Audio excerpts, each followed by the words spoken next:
versets 1 à 8.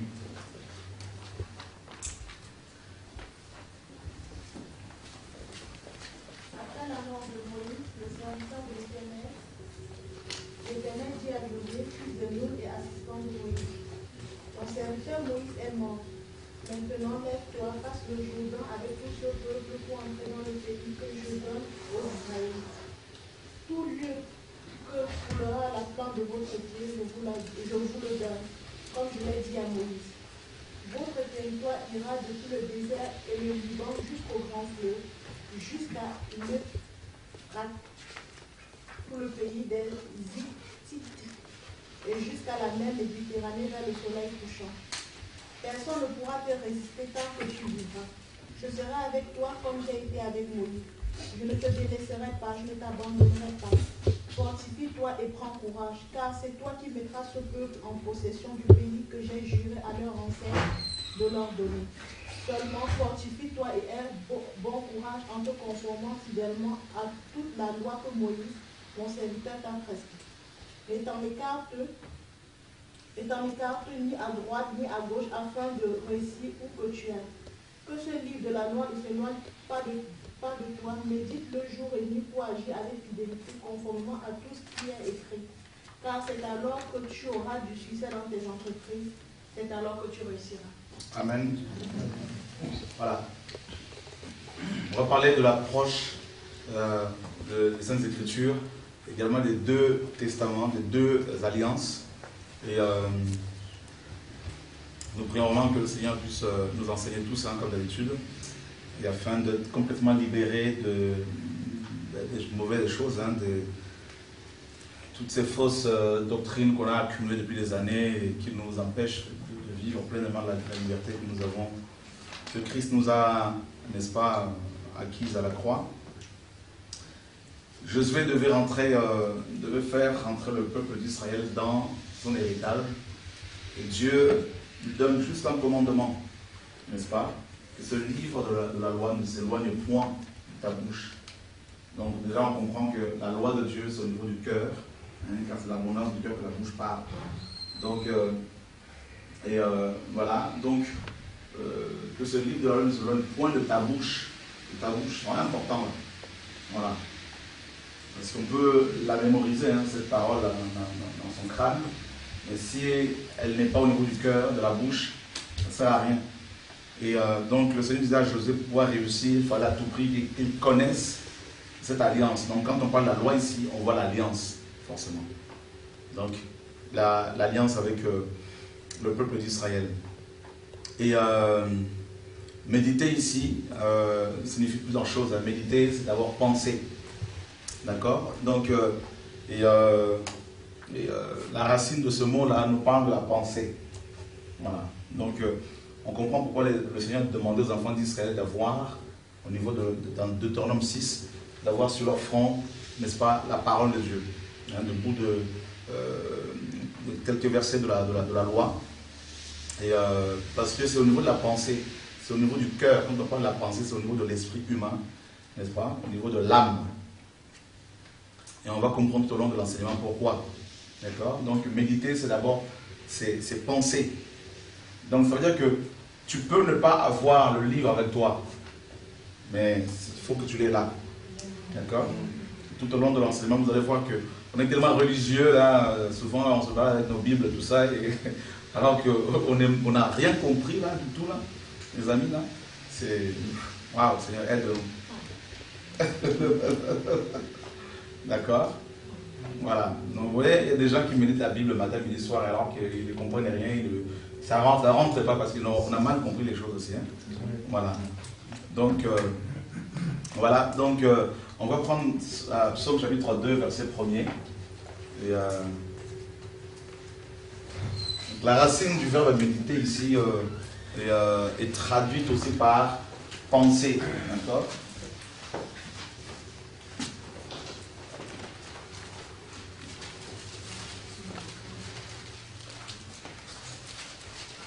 Psaume 2, 1. Pourquoi se tumulte parmi les nations, ces vaines pensées parmi les peuples?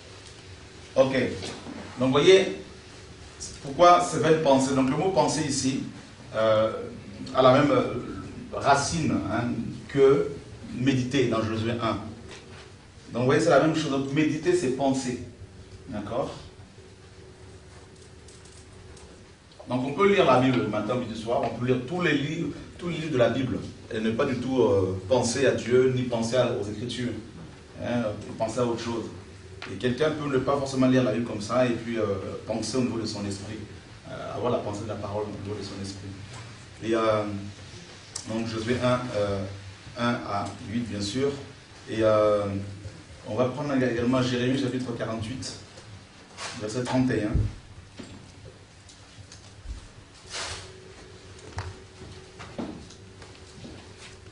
Donc méditer c'est aussi, soupirer, n'est-ce pas? Voilà. On retrouve cette même racine là dans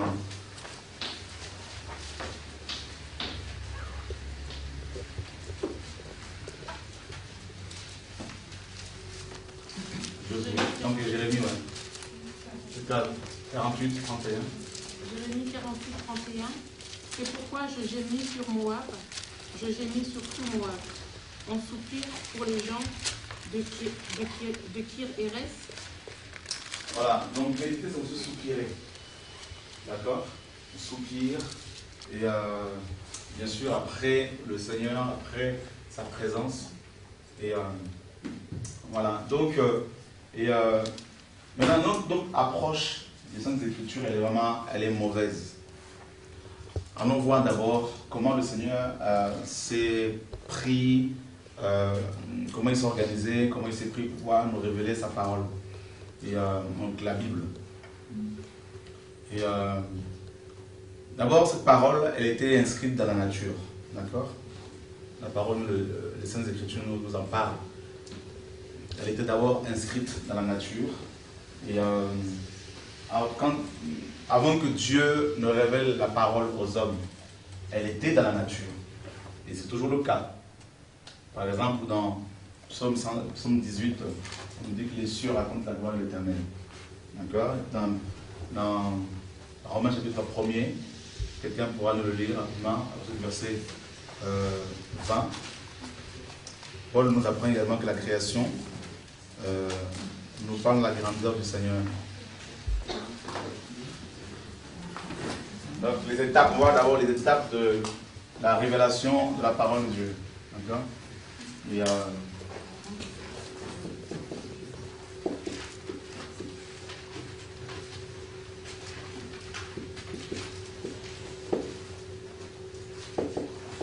est inscrite dans la création. Quelqu'un peut nous le lire, Romains 1. Romains 1er, verset 20. Ouais. En effet, les perfections invisibles de Dieu, sa puissance éternelle et sa divinité se voient comme à l'œil nu depuis la création du monde, quand on les considère dans ses ouvrages. Ok.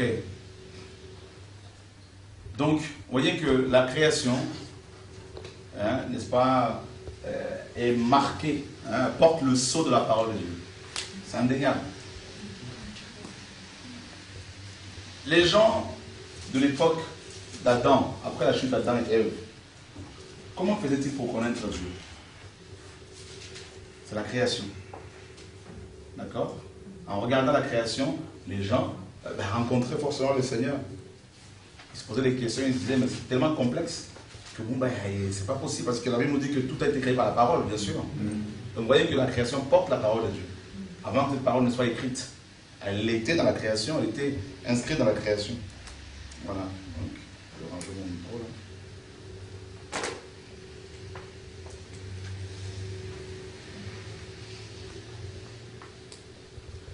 Ok.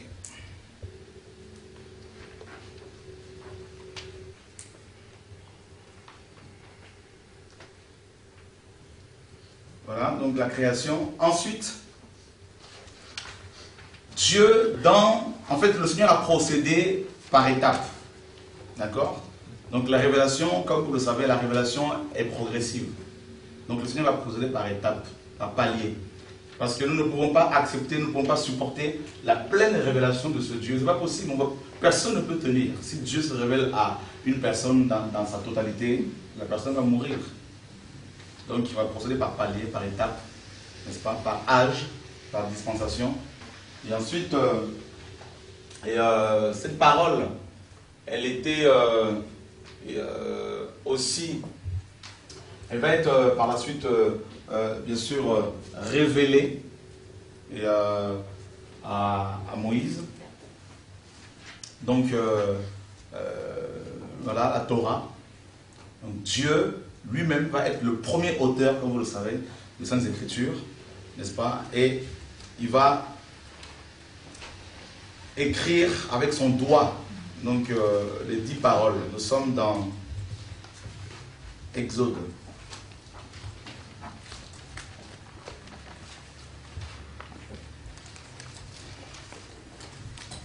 Chapitre 32.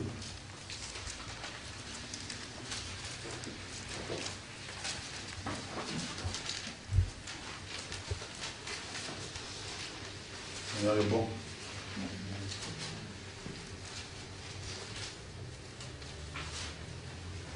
Donc, quelqu'un pourra-t-il nous lire verset 15? Moïse retourna et descendit de la montagne. De 2 tables de témoignage dans sa main. Les tables étaient écrites de 2 côtés. Elles étaient écrites de l'un et de l'autre côté. Verset 16. Les tables étaient l'ouvrage de Dieu et toutes les écritures de Dieu demeuraient sur les tables. Vous voyez? Donc, les tables étaient l'écriture de Dieu. Et l'écriture était l'écriture de Dieu gravée sur les tables. D'accord? Donc, deuxièmement, les tables. Donc, Dieu va lui-même avec son doigt, c'est-à-dire le Saint-Esprit, parce que le doigt de Dieu, c'est le Saint-Esprit. Oui. D'accord? C'est lui qui a inspiré la parole. Donc, ensuite, cette parole qui est dans la nature va être, n'est-ce pas, écrite avec le doigt de Dieu. Donc, les 2 tables, on verra tout à l'heure ce que ça signifie, ces 2 tables. Et maintenant, les hommes qui voulaient connaître Dieu n'avaient pas forcément besoin de regarder la nature. Donc, ils pouvaient maintenant lire ces 2 tables. D'accord? On va prendre un autre passage dans Exode 34. Verset 1er. L'Éternel dit à Moïse, taille 2 tables de pierre comme les premières, et j'écrirai les paroles qui étaient sur les premières tables que tu as brisées. Voilà. Vous voyez? Donc, j'écrirai les paroles qui étaient sur les premières tables que tu as brisées. D'accord? Donc, voilà. Donc, maintenant que représente ces 2 tables-là, on va le voir tout à l'heure, là. Et dans Deutéronome chapitre 4, verset 13, quelqu'un pourra me le lire.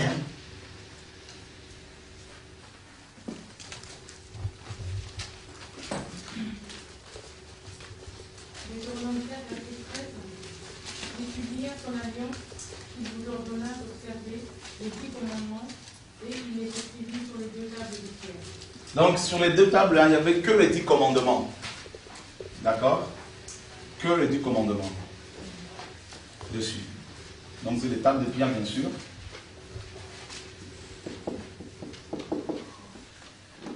Voilà. Et donc les 10 commandements. Et ces 10 commandements représentent l'alliance. Donc on ne parle d'alliance dans Deutéronome 4. Donc l'alliance, on va revenir tout à l'heure là-dessus.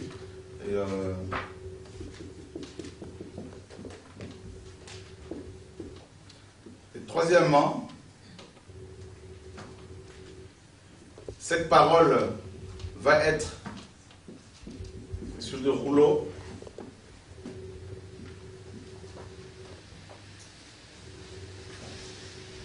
On a vu, quelqu'un va nous prendre Luc chapitre 4.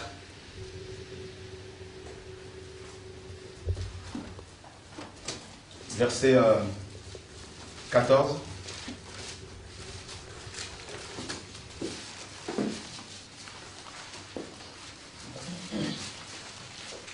Jésus, revêtu de la puissance de l'Esprit, retourna en Galilée et sa renommée se répandit dans tout le pays d'alentour. On continue. Il enseignait dans les synagogues et il était glorifié par tous. Il se rendit à Nazareth, où il avait été élevé, et selon sa coutume, il entra dans la synagogue le jour du sabbat. Il se leva pour faire la lecture, et on lui remit le livre du prophète Ésaïe. Alors le livre ici, bien sûr, comme vous le savez, c'est rouleau. Donc vous voyez, après, bien sûr, les deux tables, là, il y a eu les rouleaux. Donc, voilà. Et par la suite, cette parole s'est incarnée.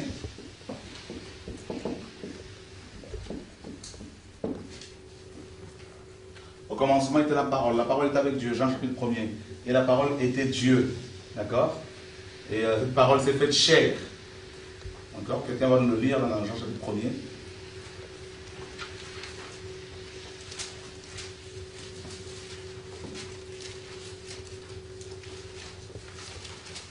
Au commencement, la parole existait déjà. La parole était avec Dieu et la parole était Dieu. Au commencement, la parole était avec Dieu. Par elle, Dieu a fait toutes choses et il n'a rien fait sans elle. Verset 14. La parole est devenue un homme et il a habité parmi nous. Nous avons vu sa gloire, cette gloire, il la reçoit.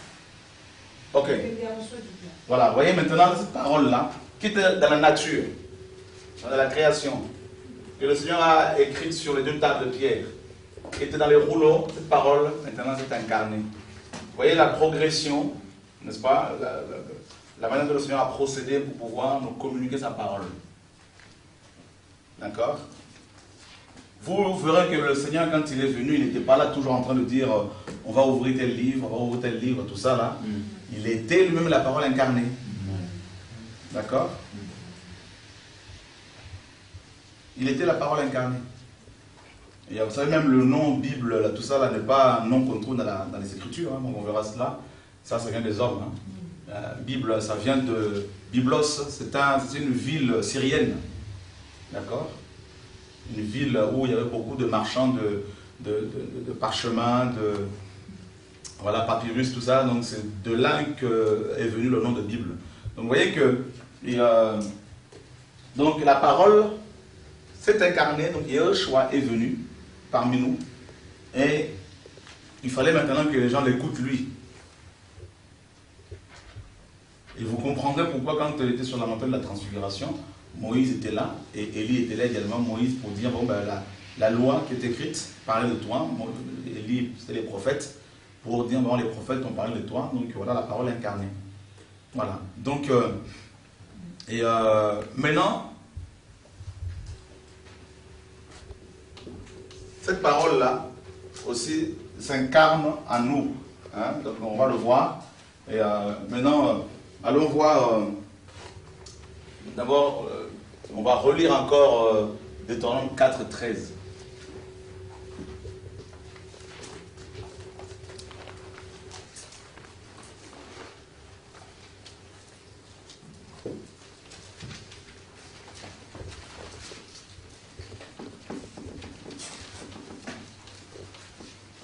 Et il vous fit entendre son alliance, qu'il vous commanda d'observer les 10 paroles, et il les écrivit sur 2 tables de pierre.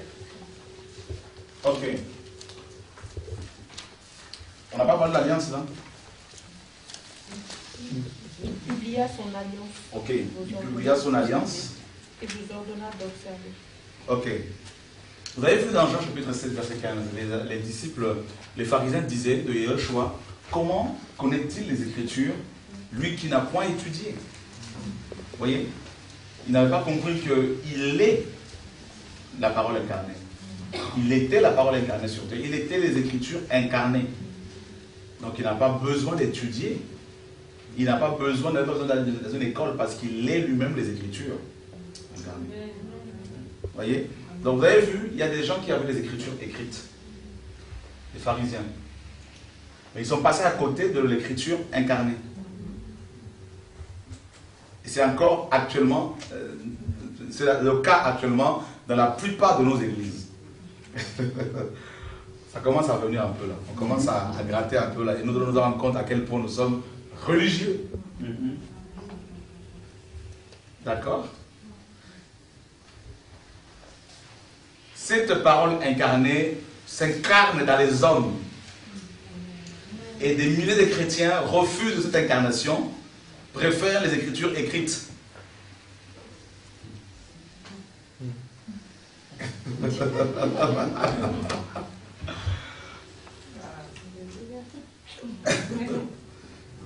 Ça commence à venir. C'est fort. Ouais, je sais que le fait davantage nous secoue pendant cette école. Vous allez vous rendre compte à quel point nous sommes religieux et qu'on est vraiment à côté de la plaque dans beaucoup de choses, là, les amis. Là, et Dieu souffre parce qu'on n'a rien pigé. Hein, là. Voilà. Donc, les pharisiens, les scribes ont étudié pendant des années et des années dans les écoles rabbiniques. À cette époque, il y avait deux grandes écoles. L'école de, n'est-ce pas, Hillel et l'école de Shammai. Shammai était un enseignant radical, n'est-ce pas, comme des zélotes. Donc, d'accord, il était vraiment très strict, radical, extrémiste. Et Hillel était modéré. Donc, Paul, Hillel était le grand-père, d'après l'histoire de Joseph Flavius, un historien juif. C'est juste une parenthèse. Et Joseph disait que Gamaliel, qui a formé Paul, était petit-fils de Hillel. D'accord? Et donc il y avait des grandes écoles rabbiniques à l'époque. Donc Paul, notamment, a passé toute sa jeunesse dans les études, n'est-ce pas? Dans les études, en méditant les Écritures, les rouleaux de la Torah. D'accord? À cette époque, ils avaient ce qu'on appelait le Tanakh. D'accord? Donc, Tanakh vient de Torah.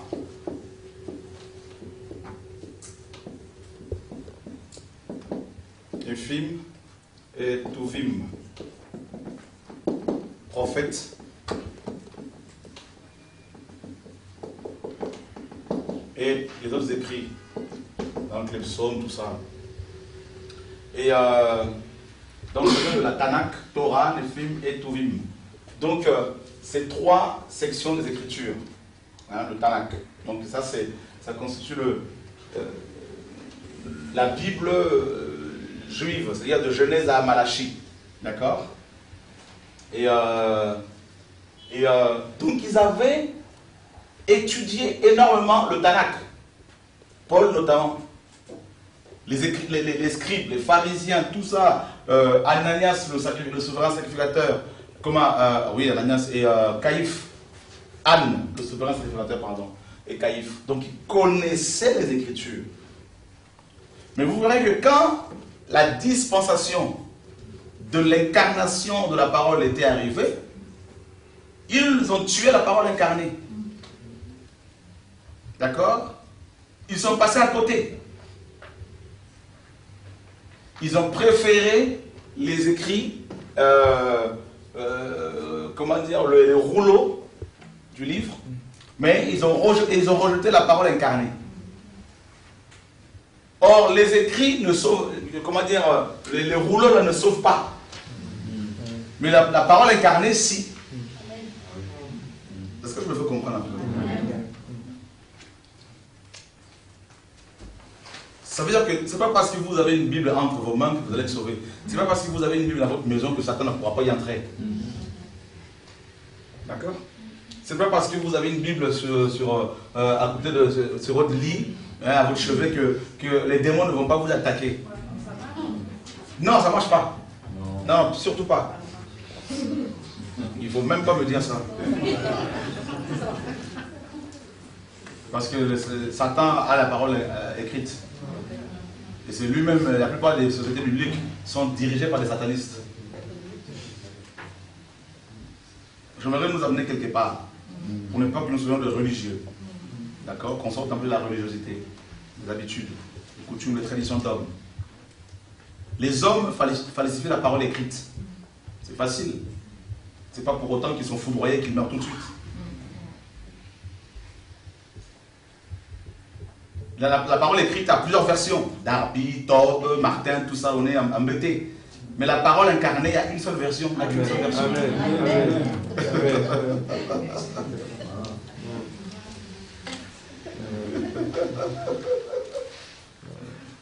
Ok, on arrive quelque part, d'accord? Ok.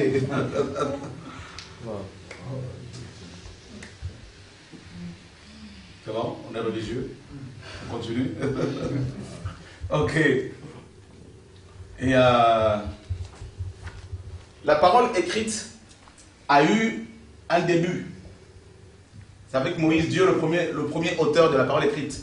Mais la parole incarnée n'a ni père, ni mère, ni commencement de vie, ni fin de vie. Voyez? Dans la parole écrite, là, vous pouvez retrouver quelques erreurs de copistes. Mais dans la parole incarnée, non. Donc, vous voyez, quand la parole incarnée est venue, Christ, donc on a vu les différentes étapes de la révélation de la parole. Les 2 tables de pierre, les Juifs les avaient perdues. Vous voyez? Mais la parole révélée, vous ne pouvez pas la perdre. C'est pas possible. D'accord? Donc, ok. Donc, et vous croyez qu'on va comprendre la méditation de la parole autrement encore? Parce que quelqu'un peut méditer la parole écrite pendant des heures et des heures, des journées entières, n'a rien pigé. Mais celui qui a la parole incarnée peut la méditer parce qu'il est en relation avec. Vous n'avez jamais posé la question pourquoi des gens qui se convertissent réellement et qui n'ont jamais lu la Bible et ils se retrouvent avec des versets bibliques, avec des passages, pas forcément des versets, mais des propos, des paroles. La parole, ils entendent des voix qui leur parlent, une voix qui leur parle, et puis ils vérifient dans les écrits, et puis ils disent, mais je ne savais pas que c'est écrit. Vous avez déjà vu ça, non? Voilà. C'est parce que Satan nous a tellement aveuglés, a tellement amené la religion, que nous avons mis de côté la parole révélée. D'accord? Et nous avons nos grosses Bibles sous nos aisselles, tout ça, on croit que voilà, c'est ça qui va nous sauver. Comme les Juifs qui sont en train de méditer les rouleaux là, tout ça là, et puis regardez. Merci Saint-Esprit. Oh, le Saint-Esprit est magnifique. N'est-ce pas? Oh Dieu, tu es magnifique. Le Seigneur est vraiment magnifique. Wow. Le Seigneur a dit quoi aux pharisiens? Vous sondez les Écritures. D'accord? Parce que vous pensez avoir la vie en elle. Pourtant, c'est elle qui parle de moi. Vous sondez les Écritures, mais vous n'avez pas la vie. Donc, vous méditez les Écritures, tu n'as pas la vie. C'est pas parce que vous allez méditer les Écritures que vous allez avoir la vie.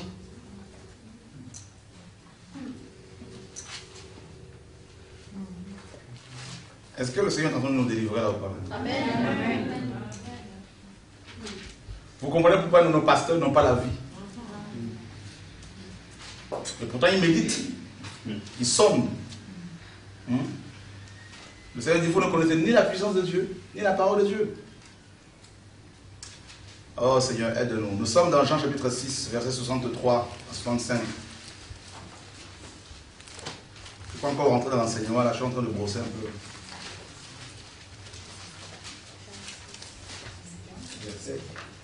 Jean 6, 63 à 65.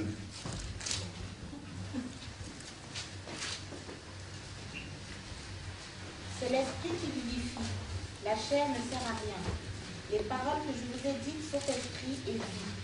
Mais il en est parmi vous quelques-uns qui ne croient point. Car Jésus savait dès le commencement qui étaient ceux qui ne croyaient point et qui était celui qui le livrerait. Et il ajouta, c'est pourquoi je vous ai dit que nul ne peut venir à moi si cela ne lui a été donné par le Père. Ok. C'est l'esprit qui vivifie. Ok.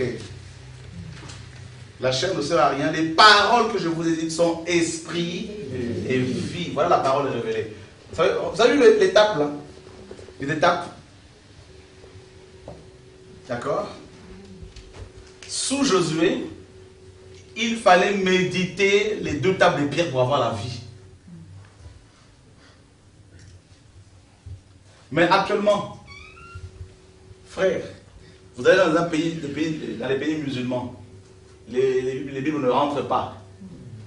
Le Seigneur se révèle aux gens, ils se convertissent. Ils font comment? Ils méditent la parole vie. Amen. Est-ce que je me fais comprendre? D'accord? Sous Josué, il fallait à tout prix les 2 tables de pierre. Mais vous allez voir qu'il y a des gens qui n'ont jamais lu la Bible écrite, la parole écrite, mais qui ont l'Esprit de Dieu en eux. D'accord? Et si vous venez avec des fausses doctrines, ils vont vous dire, ils ont le discernement. Ils vous diront là c'est faux. Parce que l'Esprit à moi me dit que c'est faux ce que tu enseignes. Pourtant ils ne sont pas là remplis de versets bibliques comme les religieux. Paul a dit, Jacques a dit, dans 1 Corinthiens, non, même pas. Ils ont la vie. Alors, je ne sais pas si vous êtes en train de comprendre un peu ce que je... D'accord? Je ne dis pas qu'il ne faut pas lire la Bible. Mais comprenez mon langage un peu là. Donc, alors, le Seigneur dit aux pharisiens, vous sondez les Écritures. Ils sondaient. Parce que, à l'époque de Josué, pour avoir la vie, il fallait sonder les Écritures. Mais les données, la disposition avait changé. D'accord? Voilà. Alors, vous avez vu, il est dit dans Deutéronome 4:15 que les 10 commandements étaient l'alliance entre les Hébreux et, et Dieu. Maintenant, la parole était incarnée. Christ est venu. En 3 ans et demi, la parole était là. D'accord? Et la parole incarnée. Et regardez ce que Jean nous dit dans 1 Jean, c'est magnifique.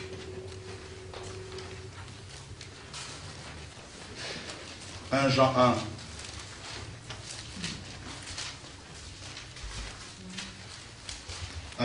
1 Jean chapitre 1, verset 1. Au commencement était la parole, et la parole était avec Dieu, et Dieu était en 1 Jean 1, ouais, merci. Ce qui était dès le commencement, ce que nous avons entendu, ce que nous avons vu de nos yeux, ce que nous avons contemplé et que nos mains ont touché concernant la parole de vie. Ah! Ils ont touché la parole de vie. Ils ont contemplé la parole de vie. D'accord? Hein? Est-ce que vous poursuivez là, vous comprenez là? Nous contemplons la Bible. Nous touchons la Bible. C'est la différence. Nous sommes dans une génération où il y a tellement de versions de la Bible. Jean n'avait qu'une seule version, Yeshua, la parole incarnée. Pierre, Paul, Jacques et Jean. D'accord? Mais regardez notre génération, là, frère, comment l'ennemi aussi nous a eu, là. Tellement de versions. Et nous contemplons nos Bibles. Oh, vraiment. Oh, elle est pas mal, la couverture de ta Bible, là, mes amis, là, c'est magnifique. Oh, vraiment, quelle Bible. Mais, où est la vie? D'accord? Donc, maintenant, la 6e et la dernière, dispensation de l'Église, de la parole. Vous savez, il y a des étapes. Hein, la dernière étape de la révélation. Donc, il y a la parole incarnée qui est venue. La parole incarnée est partie au ciel.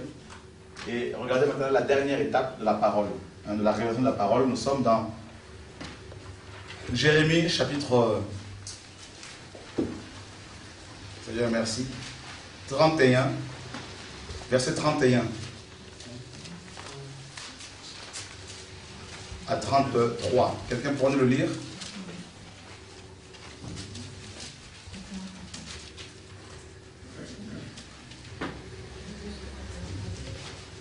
Voici les jours viennent, dit l'Éternel, je ferai avec la maison d'Israël et la maison de Juda une alliance nouvelle. non comme l'alliance que je traitais avec leur père, le jour où je les saisis par la main pour les faire sortir du pays d'Égypte, alliance qu'ils ont violée. Quoique je sois leur maître, dit l'Éternel. Mais voici l'alliance que je ferai avec la maison d'Israël. Après ces jours-là, dit l'Éternel, je mettrai ma loi au-dedans d'eux, je l'écrirai dans leur cœur, et je serai leur Dieu, et ils seront mon peuple. Waouh! Et vous allez comprendre pourquoi, qu'est-ce qui se passe ici.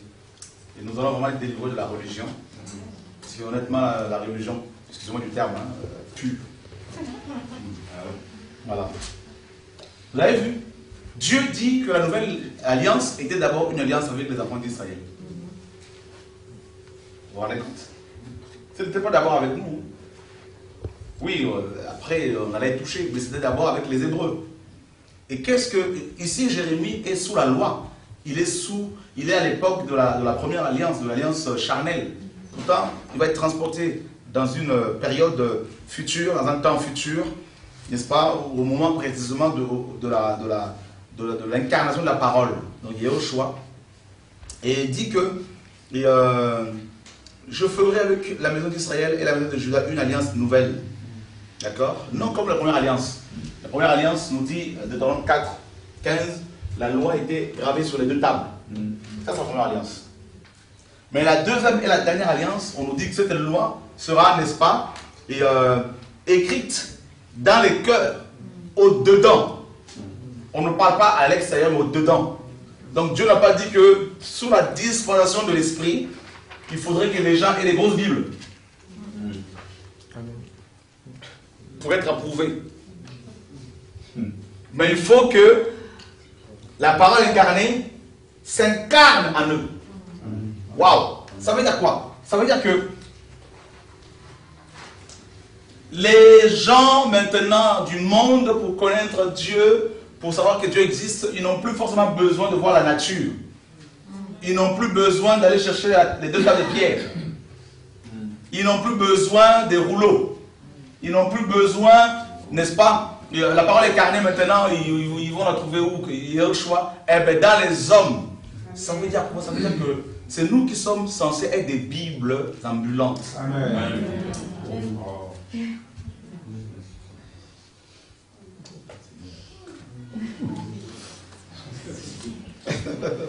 Est-ce que vous comprenez? Ok. Seigneur, aide-nous. Amen. Regardez. Voilà, on va en arriver. On va arriver là. Et dans Matthieu chapitre 18, verset 13, le Seigneur pose la question aux disciples, qu'est-ce que les gens disent de moi? Ils répondent quoi? Il y en a qui disent que tu es Élie, Jean-Baptiste. Alors quand on dit Élie, là, quand ils disent Élie, il faut comprendre tous les prophètes. Posez-moi la question, pourquoi? Parce que quand il regardait Jésus, sa vie, il lisait sur lui. Il lisait Joël. Donc il n'avait pas forcément besoin du rouleau de Joël pour comprendre qui est Joël. Il lisait la vie de Yoshua. Il lisait Jérémie en regardant Jésus. Il lisait Habakkuk. Il lisait Moïse. C'est pour cela qu'il y avait toutes ces réponses-là. Vous comprenez?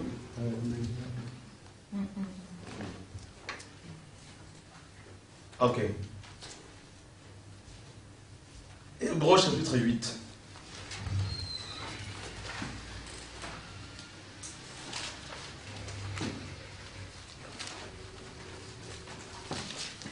Versets 7 à 13.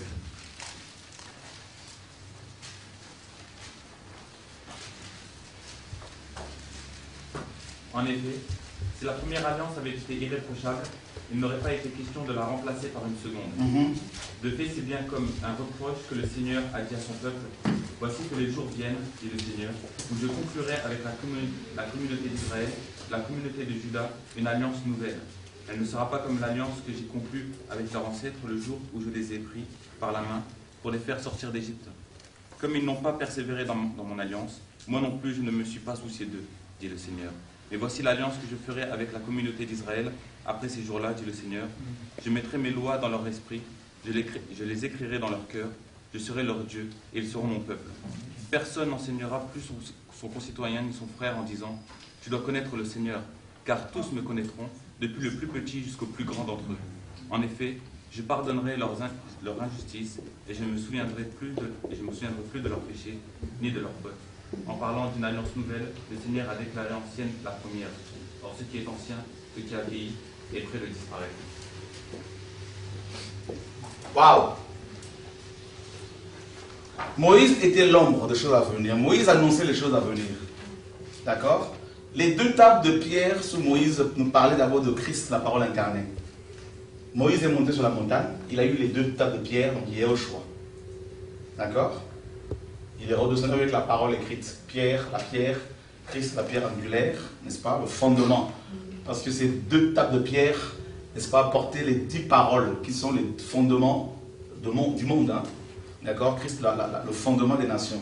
Maintenant, ces 2 tables de pierre parlaient également, étaient une préfiguration également du cœur humain. D'accord? Donc ça veut dire quoi? Frère, pendant des années, on a cru que le fait d'avoir des belles Bibles avec nous, de se promener partout avec sa Bible, partout où tu pars, c'était ça être disciple de Yahushua, chrétien. Mais le Seigneur nous dit non. Le Seigneur nous enseigne que maintenant, nous sommes, nous les hommes de cette époque qui va certainement connaître l'enlèvement de l'Église, tout ça, le retour du Seigneur. Dieu veut que nous soyons des Bibles, c'est-à-dire des écrits, des écritures, des lettres. D'accord? Donc, c'est pour cela que quand vous avez affaire à des véritables chrétiens, des gens qui sont véritablement convertis, qui ont rencontré le Seigneur, et que vous allez voir que parmi eux, il y en a beaucoup qui n'ont jamais lu la Bible, qui n'ont même pas la Bible, mais si vous parlez avec eux, ils vont vous dire, mais moi le Seigneur m'est apparu. Après, bien sûr, il faut qu'ils me disent la parole écrite pour valider les révélations qu'ils ont reçues. Mais ils vont vous parler de la parole écrite, ils vont vous donner des passages, des choses, vous allez vous dire, mais c'est pas possible, mais comment connaissez-vous ces choses-là? Comment c'est possible? Comment vous pouvez savoir qu'il faut craindre Dieu? Parce qu'ils ont la parole incarnée, la parole est écrite dans leur cœur. Alors, la plupart des chrétiens que nous voyons, des saints que nous voyons, les frères, ils ne sont pas des lettres écrites. La parole incarnée ne s'est pas incarnée en eux.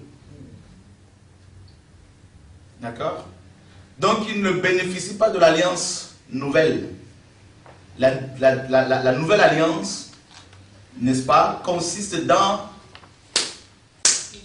la gravation de la parole de Dieu, n'est-ce pas, dans nos cœurs. La parole est gravée au niveau de l'esprit humain. On nous parle de l'esprit, on nous parle du cœur.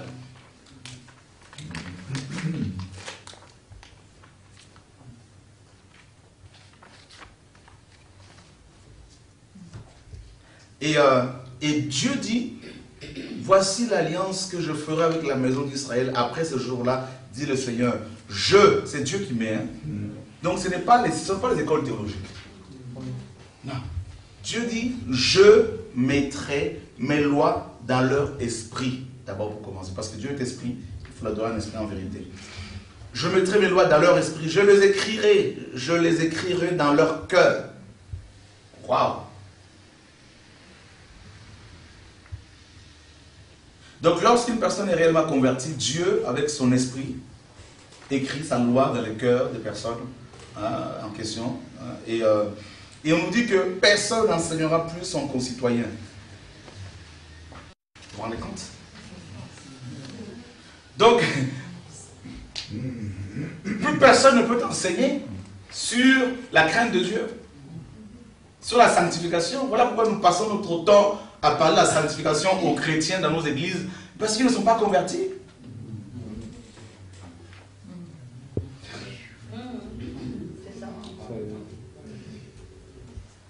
Vous comprenez un peu les choses là ou pas?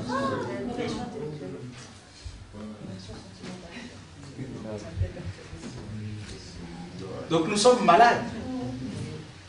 Jean va plus loin dans 1 Jean 2, il dit pour vous l'onction que vous avez reçue vous enseigne toutes choses et vous n'avez pas besoin qu'on vous enseigne.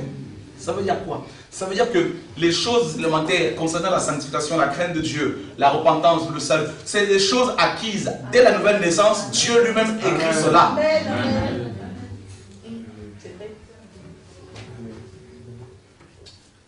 Mais regardez, nous passons notre temps à dire aux gens, repentez-vous, craignez Dieu, sanctifiez-vous. Aux chrétiens, ils ne sont pas convertis. C'est pour cela qu'il y a autant de combats quand un message vient comme ça. Les gens vont dire non, il n'y a pas la chair, il n'y a pas l'amour. Parce qu'ils n'ont pas la loi de Dieu. Ils ne sont pas des écrits ambulants. Les païens ne peuvent pas les lire. Hier, on a vu. Vous savez, écoutez, que Dieu nous aide. On a vu dans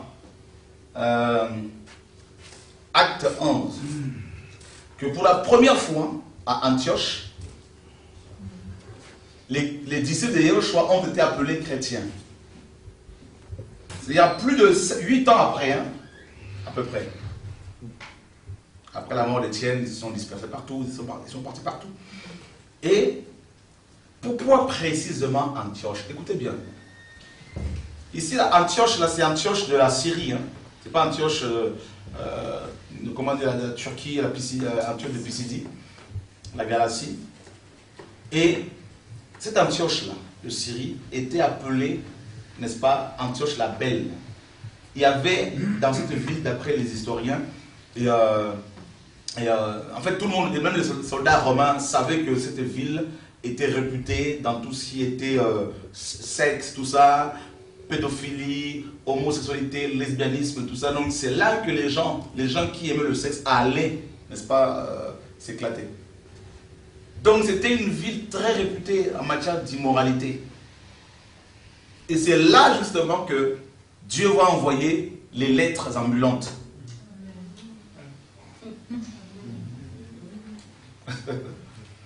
Et en voyant ces hommes et ces femmes, leur manière de vivre, de parler, de se sanctifier, les païens qui étaient tellement dans le sexe vont lire Christ sur eux.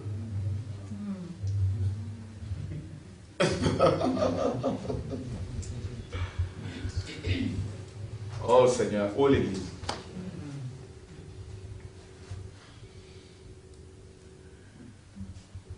Alors vous comprenez avec toutes ces choses que Dieu te parle, me communique là. Je dis mais waouh Seigneur, mais c'est chaud quoi. C'est qui va partir là, mais c'est les amis là. On a compris les choses à l'envers. Nos crânes sont remplis de versets. Mais il n'y a pas de Christ. Nous ne sommes pas des lettres. Il n'y a qu'à entendre comment nous nous exprimons, comment les gens s'habillent, comment les gens parlent, regarder leur foyer, leur couple, tout ça là. Soi-disant disciples de Yeshua, mais tu regardes comment ils vivent, on comprend tout. Les gens lisent quoi?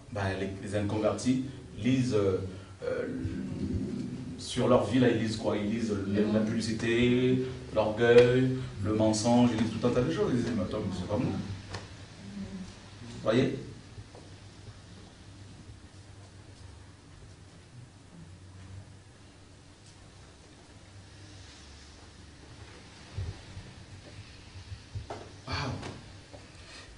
Personne n'enseignera plus son concitoyen, ni personne son frère en disant « Connais le Seigneur, car tous me connaîtront, depuis le plus petit jusqu'au plus grand d'entre eux. » Waouh! Vous allez voir, même les païens, Dieu dit par rapport aux païens dans Romains 2, que sa loi est inscrite dans leur cœur. Vous vous rendez compte, frère? Dans leur conscience. Du plus petit au plus grand, chez les enfants de Dieu, qui connaîtront la nouvelle alliance, qui expérimenteront la nouvelle alliance, qui feront partie de la nouvelle alliance, connaîtront le Seigneur. 1 Jean chapitre 2.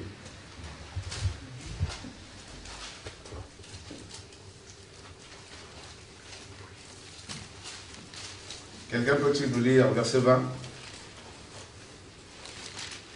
Pour vous, vous avez reçu l'onction de la part de celui qui est saint, et vous avez tous de la connaissance. Waouh! Pour vous, vous avez reçu l'onction de la part de celui qui est saint. Donc d'abord, nous avons ici une belle information concernant l'onction. L'onction nous donne la connaissance. 1 Timothée 2, 4 nous dit que Dieu veut que tout le monde soit sauvé et parvienne à la connaissance de son Fils. Donc l'onction nous donne la connaissance. La connaissance sur Dieu, sur la parole incarnée. D'accord? On n'a pas dit quelques-uns seulement, vous tous. Le verset, n'est-ce pas, Yann 27. Pour vous, l'onction que vous avez reçue de lui demeure en vous, et vous n'avez pas besoin qu'on vous enseigne, mais comme son onction vous enseigne toute chose, qu'elle est véritable et qu'elle n'est point un mensonge, demeurez en lui selon les enseignements qu'elle vous a donnés. Waouh! Seigneur, aide-nous. Donc l'onction enseigne. Dans la vie de tous les jours, l'onction de Dieu t'enseigne. C'est ça la nouvelle alliance. D'accord?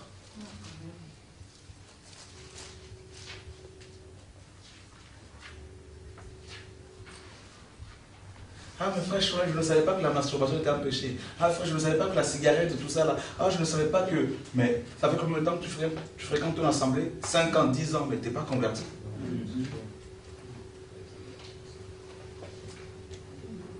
Vous avez vu les 2 tables de Moïse dire à Moïse, Moïse, nous ne savions pas que la parole était écrite sur nous, là.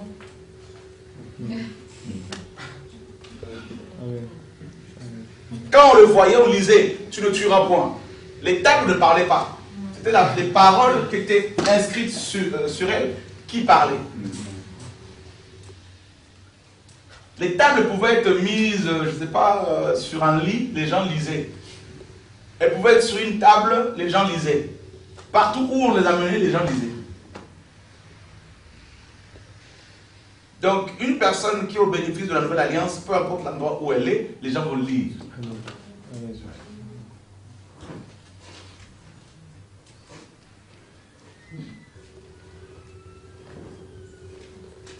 Comment voulez-vous que l'Église fasse le travail? Parce qu'il y a des gens qui fréquentent nos assemblées depuis 50, 10 ans, il faut toujours leur parler de la sanctification, leur parler de la sainteté, la crainte de Dieu, l'humilité. Comment voulez-vous que l'œuvre se fasse? Les gens ne sont pas convertis. Ils ont fait des adhésions intellectuelles. C'est un mouvement. Ils ont adhéré à un mouvement parce que bon, ils se sentent, ils sont solitaires, parce qu'ils ont besoin de machin, tout ça. Mais Dieu n'a pas inscrit ses lois dans leur cœur.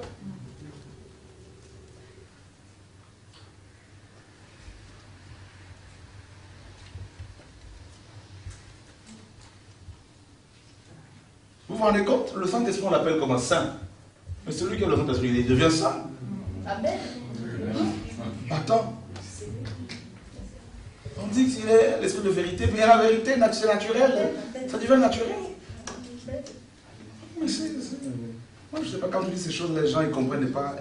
Ils vont lire leur Bible le matin, midi, soir, ils sont là avec leur Bible, tout ça. 1 Jean 2, machin. Frère, tout ça, là, c'est la religion.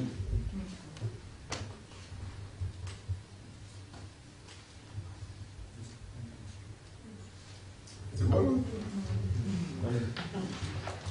Alléluia. On va revoir notre christianisme. D'accord? Lorsque le Saint-Esprit viendra, il vous enseignera toutes choses. Le Seigneur l'a dit. Est-ce que vous pensez qu'il a cessé d'enseigner? Non. Seigneur, aide-nous.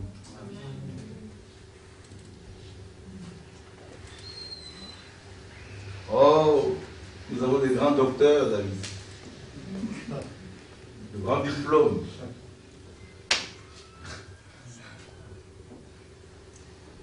Hein? Des grands philosophes. Des grands exégètes. Mais où est l'enseignant par excellence, le Saint-Esprit?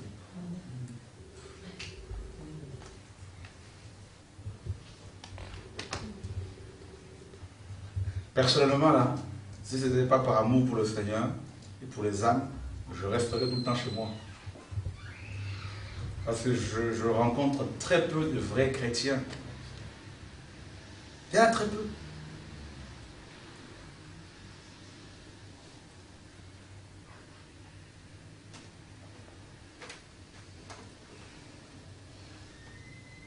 Est-ce que nous savons réellement ce que c'est la nouvelle alliance? On le voit dans 2 Corinthiens chapitre 3.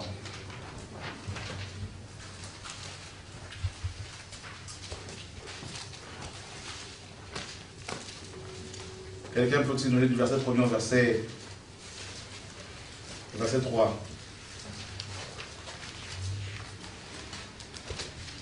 Commencerons-nous de nouveau à nous recommander nous-mêmes ou avons-nous besoin, comme quelques-uns, de lettres, de recommandations auprès de vous ou de recommandations de votre part auprès des autres? Vous êtes vous-même notre lettre écrite dans nos cœurs, connue et lue par tous les hommes, car il est évident que vous êtes une lettre de Christ due à notre ministère écrite, non avec de l'encre, mais avec l'esprit du Dieu vivant, non sur les tables de pierre, mais sur les tables de chair, celles du cœur. Waouh! Alléluia. L'apôtre Paul a reçu de grandes révélations ici, mes amis. C'est incroyable ce qu'il dit ici. D'accord? Il dit que les chrétiens sont des lettres de Christ. Épistolé, qui donne en français lettre ou encore message. Même pas messager, mais message. Ça veut dire quoi? Les vrais chrétiens, ceux et celles qui sont au bénéfice de la nouvelle alliance, sont des messages.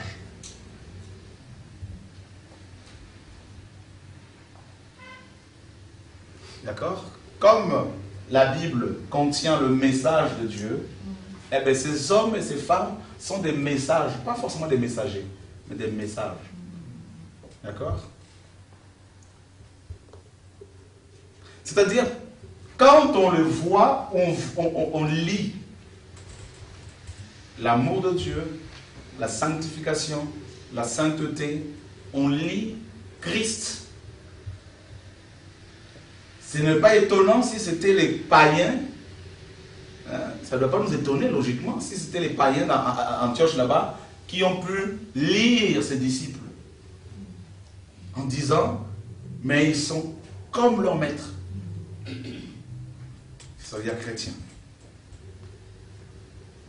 Ça, c'est un témoignage fort venant des personnes impudiques.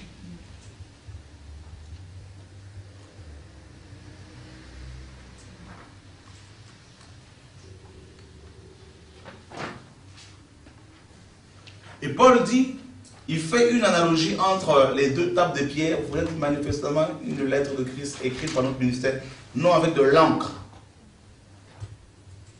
mais avec l'esprit de Dieu, du Dieu vivant, non sur les tables de pierre, mais sur les tables de chair, sur les cœurs. Donc vous voyez, donc les deux tables de pierre parlaient, préfiguraient le cœur de l'homme.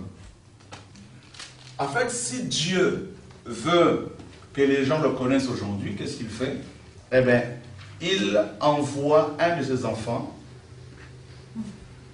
quelque part. Pas forcément pour les crier. Il t'envoie quelque part par ta vie. Les gens vont croire en lui.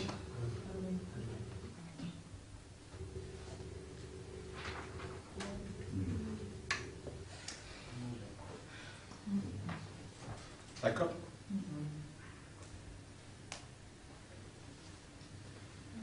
Vous avez vu le nombre d'années que nous avons fait dans nos églises, là, en méditant les Écritures et les écrits, là? Genèse, Apocalypse. Ah, moi, frère, moi, j'ai lu toute la Bible, hein, de Genèse à Apocalypse. Ah oui, mais regarde, il n'y a pas de fruit. Mais rien. Ah, frère, tu sais, moi, j'ai fait 4 ans, 5 ans, 10 ans de théologie, mais il n'y a rien, il y a quoi? Tu n'es même pas une lettre.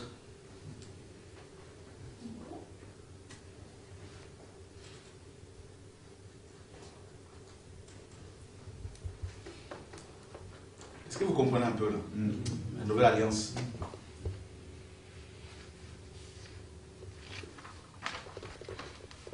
Alors, où sont les vraies écritures aujourd'hui? Parce que les écritures, c'est pas ça que Dieu veut. Hein. Ça là, maintenant c'est esprit. Mais ma parole, hein, mes paroles sont esprit. Esprit. On ne peut pas toucher l'esprit comme ça. Et vie. C'est ça les Écritures maintenant, c'est frère, depuis que Yeshua est parti et qu'il est revenu sous la forme du Saint-Esprit.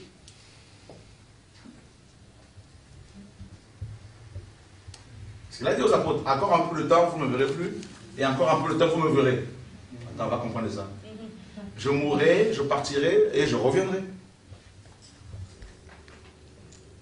Mes paroles sont esprit et vie. Et nous sommes là, oui frère, alléluia, vraiment.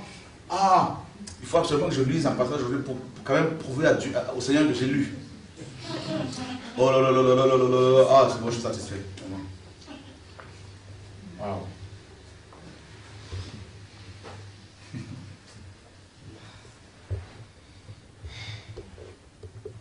Alléluia. Il n'y a plus la vie, il n'y a pas l'esprit, il n'y a pas la vie. Méditer, c'est au niveau de la pensée, c'est au niveau du cœur. On va devant Dieu, parce qu'on est dans la nouvelle alliance, et l'esprit, la parole vie, va commencer à nous imprégner. Yehoshua, la parole vie. D'accord? On va se remplir de lui. Et ce qu'il va nous dire, nous allons vérifier dans ce qui est écrit. C'est comme ça là, c'est comme un cadre. Tout simplement pour confirmer ou infirmer les choses que nous recevons dans l'esprit. D'accord? Mais sinon, ça ne sauve pas. Le livre là, en lui-même comme ça, là, tu peux l'avoir, tu peux même manger ces papiers, c'est pas pour autant que tu auras la vie. Vous sondez les Écritures écrites parce que vous pensez avoir la vie en elle. Mais ce n'est pas, et pourtant c'est elle qui parle de moi, je disais.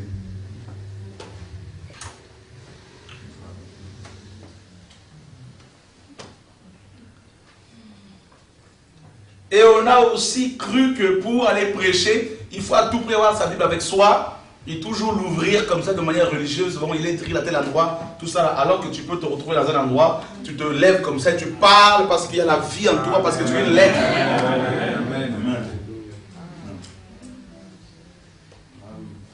Je ne sais pas si vous comprenez un peu.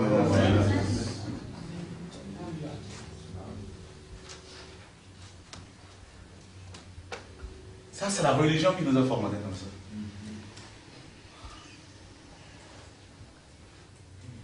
Oui.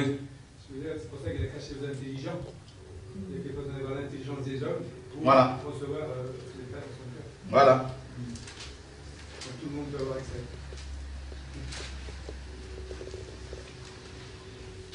Qui se rend compte qu'il est religieux là?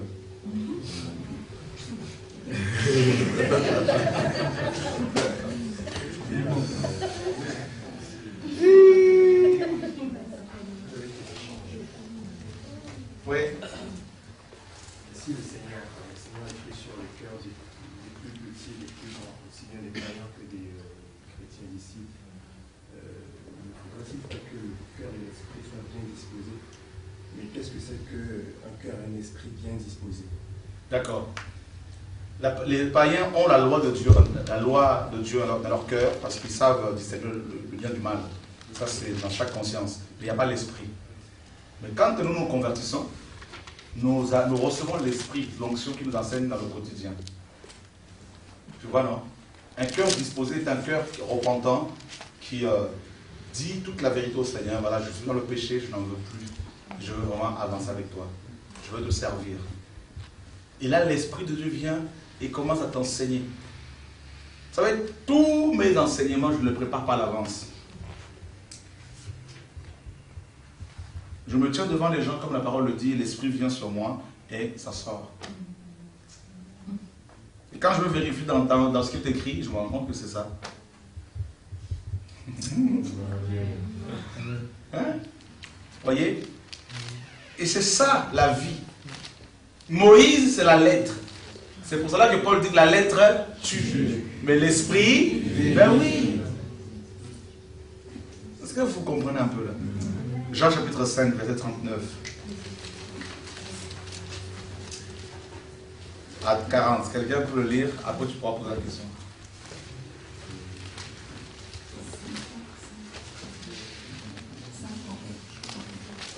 Jean 5, 39, 40. Vous sondez les Écritures parce que vous pensez avoir en elles la vie éternelle. Ce sont elles qui rendent témoignage de moi. Et vous ne voulez pas venir à moi pour avoir la vie. Waouh! Le Seigneur parle ici aux théologiens. Ouais, non? C'est comme nous autres, nous sommes là chez nous, là, on sonne.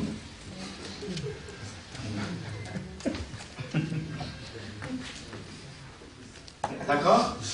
Ah, je veux retenir par cœur ces versets-là. C'est bon, c'est là. Voilà. 3-4 fois, ah c'est bon, c'est rentré.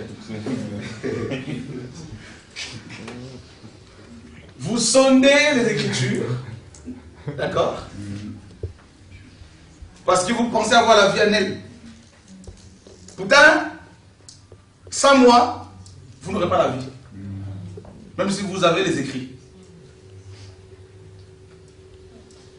D'accord? Regardez, dans Luc chapitre 4, le Seigneur va dans une synagogue à Nazareth. Il prêche la parole. On lui a remis le livre du prophète Ésaïe. Il lit, l'interprète, il dit aujourd'hui cette parole de l'Écriture est accomplie. D'accord? La Bible nous dit qu'on le chasse quand même de là. Ils ont gardé les rouleaux.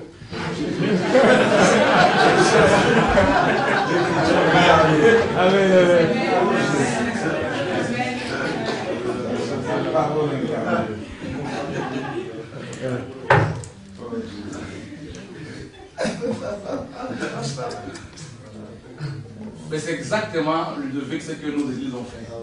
Nous avons gardé les différentes versions de la Bible et nous avons chassé la parole vie, la parole incarnée. On l'a mis dehors et c'est pour cela, pour le 3:20, il dit je me tiens à la porte et je frappe. Oh Jesus. Béni Dieu, parce que il y a quelques jours, j'ai passé un bon enseignement pour préparer à ça. C'est extraordinaire. On a mis à cœur de faire des traductions de témoignages de musulmans convertis. Il a été saisi, il m'a dit mais je ne comprends pas. Ils se convertissent, ils n'ont pas la Bible et ils sont dans la sanctification tout de suite. Ils savent ce que c'est que le péché. Il dit mais nous, pendant 10 ans, on n'arrive pas à cette étape. Voilà. J'ai eu une sœur, une soi-disant sœur, qui m'a, parlé pendant des heures et des heures sur son témoignage. Le Seigneur lui parle, veut l'envoyer dans un pays, il fait des miracles incroyables. Elle ne rentre pas dedans. Je lui dis, mais est-ce que tu es converti? Elle se blesse par rapport à ça. Elle me dit, mais si je vais là-bas, puisque j'ai un problème de connaissance de la parole, qui va m'enseigner? Je lui dis, mais tu m'as dit dans ton témoignage que quand tu es parti en Chine, puisque c'est là que je veux l'appeler, une femme de chambre chinoise qui ne connaît pas la parole, soi-disant, l'enseigner sur le retour et l'enlèvement de Christ. J'ai dit, tu veux savoir qui va t'enseigner? C'est elle. Tu vois, et nous, on en est là, on a tout, on a Internet, et il n'y a, rien, il y a la mort. Voilà. Parce qu'on a fait exactement comme les pharisiens dans Luc 4. D'accord? Le Seigneur va, il leur dit, voilà les écrits que vous avez là, voilà leur accomplissement, c'est moi. D'accord? Et parce qu'ils le connaissaient, parce qu'il était plus jeune qu'eux, ils l'ont chassé. Donc quand Dieu maintenant envoie la parole de vie quelque part, on va souvent s'arrêter sur les apparences des personnes que Dieu envoie. Et, voyez, et on passe à côté. Ne vous inquiétez pas de ce que vous allez dire. Je mettrai les paroles à votre bouche.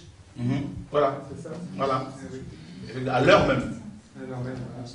On n'a pas dit que c'est pas faut d'abord aller dans une école théologique, d'abord préparer son enseignement à l'avance, tout ça, parce qu'il n'y a pas la vie. Donc comme il n'y a pas la vie, dans la relation avec le Seigneur, il n'y a plus. Beaucoup ne l'ont pas, ou ne l'ont jamais eu, ou ne l'ont plus. Donc du coup, il faut des techniques, tout ça là, voilà, donc tout ça pour des béquilles. Et c'est pour cela qu'il n'y a plus rien. Nos églises sont malades, On ne comprend pas la nouvelle alliance, c'est quoi? C'est un mélange de... Voilà, Nous devons être des écrits. Nous sommes appelés des écrits. C'est ça la nouvelle alliance. Des écrits de Dieu. Dieu a écrit sur nous, sur nos cœurs.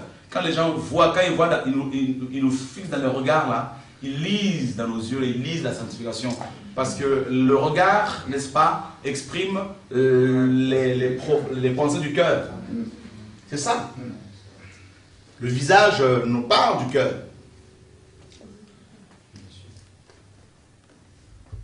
Voyez? Allez dans les assemblées, allez voir à la structure de ce bâtiment si ces chrétiens sont des livres vivants.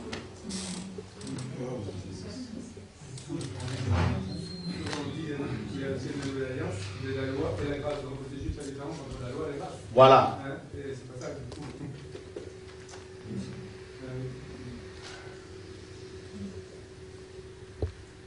La loi de Moïse, la loi était, sous Moïse, l'alliance de Moïse, la loi était écrite sur les tables. Sous Christ, la loi de Dieu, la parole de Dieu est écrite sur nous. Christ, la parole incarnée, vient à la nouvelle naissance, quand on le reçoit, c'est la parole incarnée que nous recevons. Mes paroles sont esprit et vie. Donc il y a la vie, il y a l'esprit. Donc s'il y a la vie, il y a automatiquement le mouvement, il y a l'être, mouvement. Donc voilà, s'il y a l'esprit, l'esprit c'est le vent, donc on ne peut pas te cerner, c'est la vie. Donc du coup, même si tu n'as pas, comment dire, tu n'as jamais lu la Bible, le fait de recevoir Christ comme ça, là, il y a des pays où les gens n'ont pas de Bible, il n'y a rien. Mais vous allez voir qu'ils vivent la parole. Vous vous dites, mais comment c'est possible?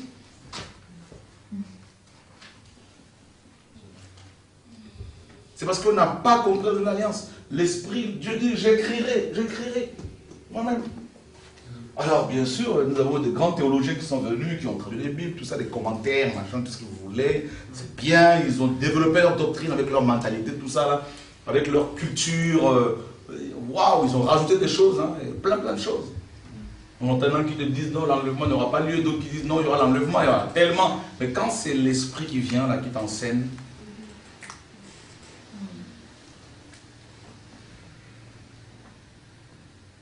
voyez? En fait, si je comprends bien, la méditation de la parole, ça consiste à contempler Christ, en fait. Bien sûr. Ça me fait penser au verset qui dit nous qui, le visage découvert, contemplons comme dans un miroir le Seigneur, nous sommes transformés en la même image. Et en fait, ça consiste vraiment à... C'est l'adoration, la prière. L'adoration. Donc là, tu médites la parole incarnée. Il y a au choix la vie, dans la prière. Maintenant, quand tu vas prendre les écrits là, tout ça là, et tu vas voir qu'il y a comme une vie qui se dégage là. En la méditant, c'est comme tu te parles directement, tu reçois, waouh, c'est... Vous voyez? Les paroles sont esprit et vie, donc du coup, ça te parle. Ça reflète la communion, quoi. Voilà. Prenons un exemple, par exemple. Vous avez le code de la route, comme la Bible. Il y a des codes, voilà. Mais si vous maîtrisez le code, vous allez mieux conduire.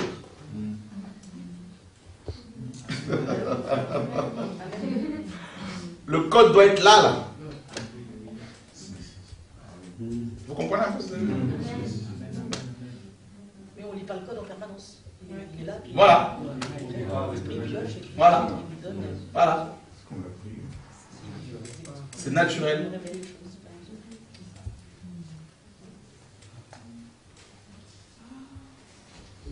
Pendant ce temps, on fait des gens chercher que les gens littéraires, qui a utilisé Paul, qui a utilisé Jean, l'herméneutique et tout ça. On va chercher à comprendre comment il a écrit. Voilà. Ouais, c'est ça. Donc nous, c'est effectivement, c'est l'herméneutique, c'est l'exégèse, c'est on va disséquer les versets et on va mettre des chapitres des versets. Ça, on en parlera de demain. Donc l'approche est mauvaise. L'approche est mauvaise. Ah.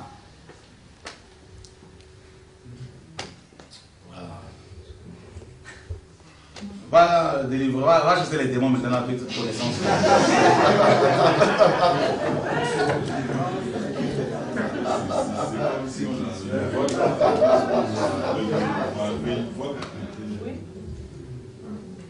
Tu vois? Donc les écrits là maintenant, on s'en sert aussi pour vérifier les enseignements des uns des autres. Comme les chrétiens de Béret, ils allaient vérifier ce que Paul disait était exact ou pas. Vous voyez? Pourtant, Paul recevait, Paul partageait, et puis ça cadrait avec ce qui était écrit. C'est ça en fait le rôle des écritures là. C'est un cadre, c'est pour justement vérifier ce que Chora dit, est-ce que c'est là-dedans. Ce qu'un tel dit, est-ce que c'est là-dedans. Tout ça là. Vous voyez, non? Ça ne doit pas sortir. Mais maintenant, si vous pensez qu'en la lisant matin, midi, soir, vous allez avoir la vie, vous n'avez rien compris. Parce que les marabouts la lisent aussi. Matin, midi, soir.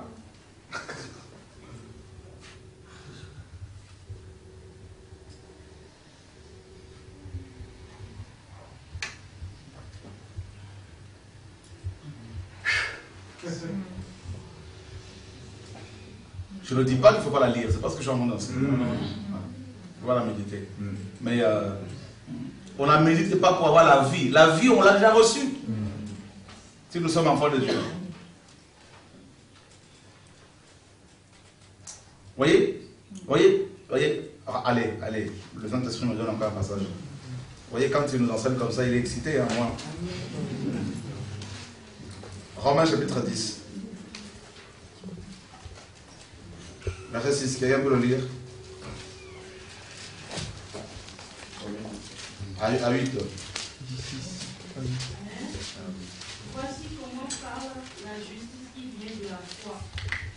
Ne dis pas en ton cœur qui montera au ciel, c'est en fait descendre Christ. Ou qui descendra dans l'abîme, c'est faire remonter Christ d'entre les morts. Que dit-elle donc? La parole est près de toi, dans ta bouche et dans ton cœur. Or, c'est la parole de la foi que nous prêchons. Wow.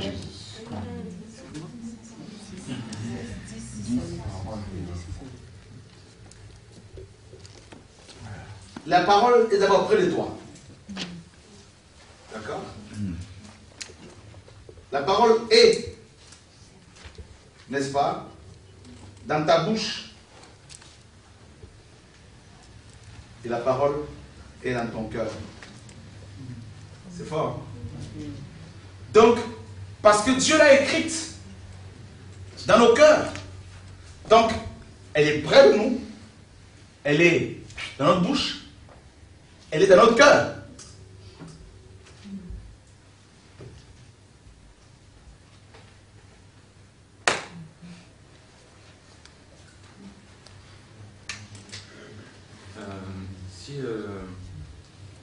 Si on est religieux, est-ce qu'on a la foi? Non.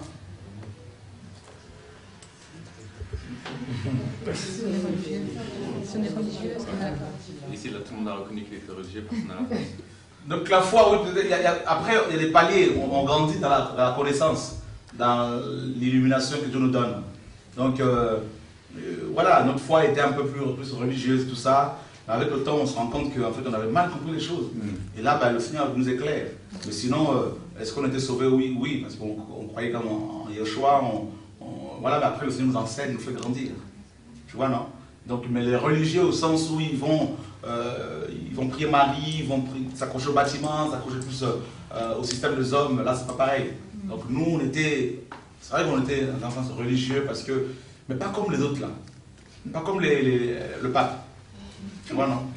Ah, mais en fait, on est un peu comme ceux qui pratiquent la dîme aussi, non? Bien sûr. Mais tu verras qu'il y a ceux qui pratiquent la dîme, ils ne sont pas tous, comment dire, sous la malédiction. Enfin, je veux dire, ils sont pas tous, il y en a qui sont sauvés parce que c'est pas parce que quelqu'un qui prend la dîme qui ne va pas être sauvé. Parce qu'il y en a qui la pratiquent parce qu'ils sont ils n'ont pas la connaissance encore. Tu vois, donc c'est pour ça qu'il faut un équilibre. Mais c'est sûr que au jour d'aujourd'hui, le Seigneur nous enseigne, nous fait comprendre les choses. On se dit, Seigneur, waouh, quand même, on était loin. En fait, il nous amène à la liberté. Tu vois? Donc, combien de chrétiens savent-ils que Dieu veut qu'ils soient des livres? Tu ne savais pas. Pourtant, la parole le dit. Nous sommes les lettres. Et Paul dit aux Corinthiens, est-ce que nous avons encore besoin de lettres de recommandation? Non. Non. Est-ce que moi, Paul, j'ai besoin d'une lettre de recommandation pour qu'on sache que je suis apôtre? Non. Mais les gens vous regardez. C'est ça que Paul voulait dire. Pourtant, c'est ce qu'on fait dans les églises. Voilà. Des lettres de recommandation. Des recommandations. T'as vu ça? Je recommande le pasteur machin. Voilà. Voilà.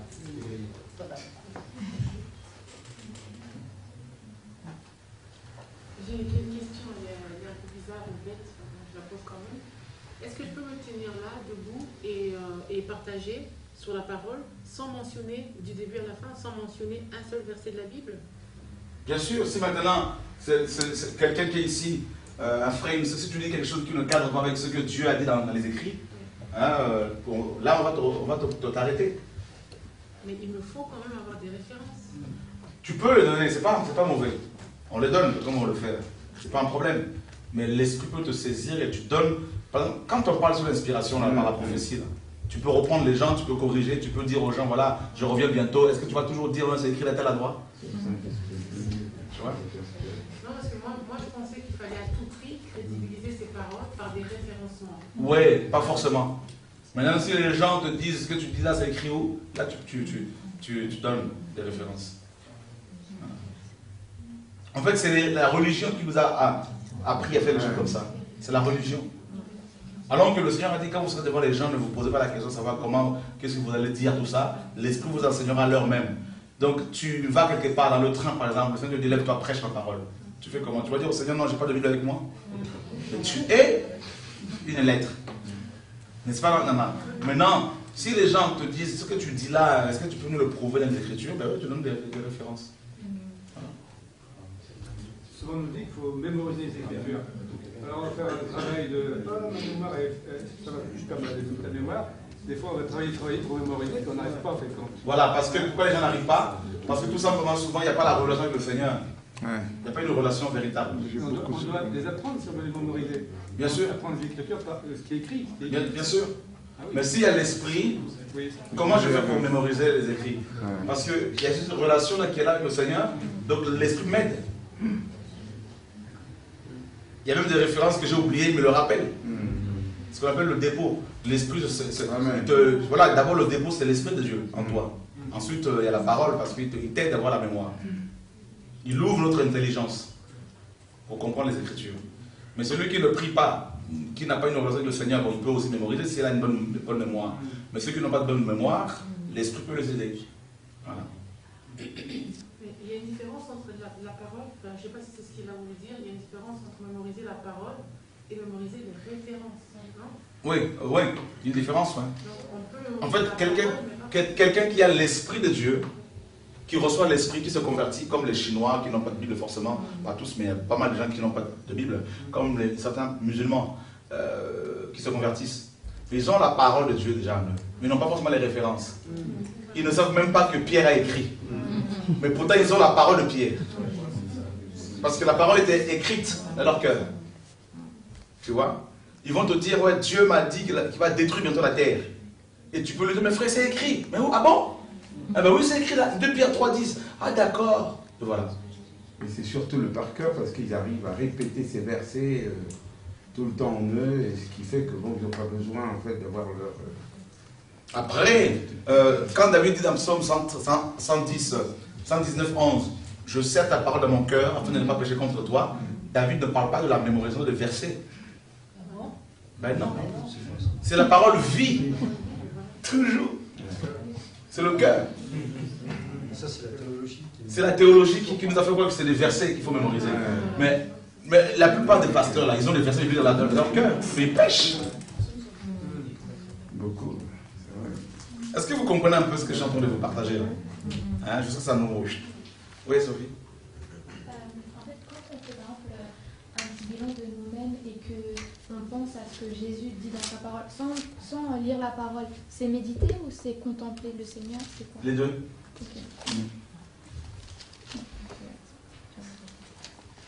J'ai une question, j'aimerais savoir, est-ce que Dieu continue à écrire toujours sa parole dans nos cœurs, ou bien est-ce que tout a été écrit à la nouvelle naissance? À la nouvelle naissance, c'est Christ, c'est la parole incarnée qui vient. Tu vois? C'est pour cela que Hébreux 8 nous dit que personne ne peut plus t'enseigner. L'enseignement, bien sûr, on reçoit l'enseignement de la part des ministères qui sont établis, il n'y a pas de problème. Mais l'enseignement relatif à la sanctification, à la moralité, l'Esprit nous les communique dès la nouvelle naissance.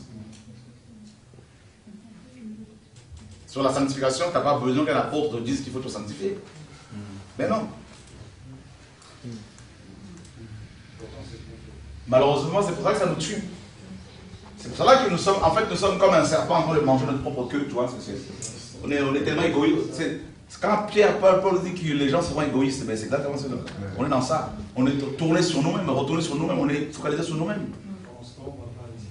Ben non, parce qu'on n'est pas des lettres. Au travail, les païens volent, beaucoup de chrétiens volent. Hein? Ils mentent, beaucoup de chrétiens mentent. Les païens divorcent, les chrétiens divorcent. Ah, où est la différence maintenant? Il n'y a pas... voilà. Les chrétiens, les païens volent, les pasteurs détournent de l'argent. Pourtant, ils connaissent la parole. On se dit, mais attends, mais comment c'est possible? Quand on dit ça sur le péché, on dit non, il n'y a pas l'amour. Vous voyez, c'est manque de sagesse, tout ce que vous voulez. Voilà. Parce que justement, ils ne sont pas des lettres. La conviction de péché, c'est cet esprit qui, justement, bien sûr. Moi, je peux te balancer des versets bibliques matin, midi, soir, c'est pas pour autant que tu seras convaincu du péché. C'est l'esprit qui produit la conviction du péché de la... Et quand j'ai conversion, on a des versets, en fait, pour nous convaincre des péchés, du dépouillement, par exemple, comme ça nous est arrivé, puis après, ben, les versets, j'ai la parole, mais j'ai plus des versets de référence. Voilà, ah, c'est ça. Oui. Tout à fait. Maintenant, bon, c'est pas mauvais d'avoir des références. Ça va te permettre de pouvoir aider les gens, contrecarrer les contradicteurs, les faux enseignants, et voilà. Tu n'es quand même pas contre la discipline qui consiste à apprendre à l'exercer, etc. Non, pas du tout. Donc, mais si on le fait de manière religieuse, c'est pas pour autant qu'on sera sauvé, qu'on va être libéré du péché. Mais c'est bien d'avoir les références. Parce que ce qu'il faut savoir, c'est qu'à la base, comme tu le sais, Ludo, il y avait ni verset ni chapitre. Donc, comment les premiers chrétiens faisaient-ils? Il y avait cette relation avec le Seigneur. Ce qui est extraordinaire, c'est que tu vois, Pierre, c'était pas non plus un religieux à l'époque. Il n'était pas comme les pharisiens. Quand tu vois l'illumination qu'il a eue sur l'ancienne alliance, tu te dis, c'est incroyable. Voilà. Paul, tu peux comprendre, parce qu'il était lui-même un pharisien, mais Pierre, je sais pas, pourtant. Voilà. C'est l'esprit.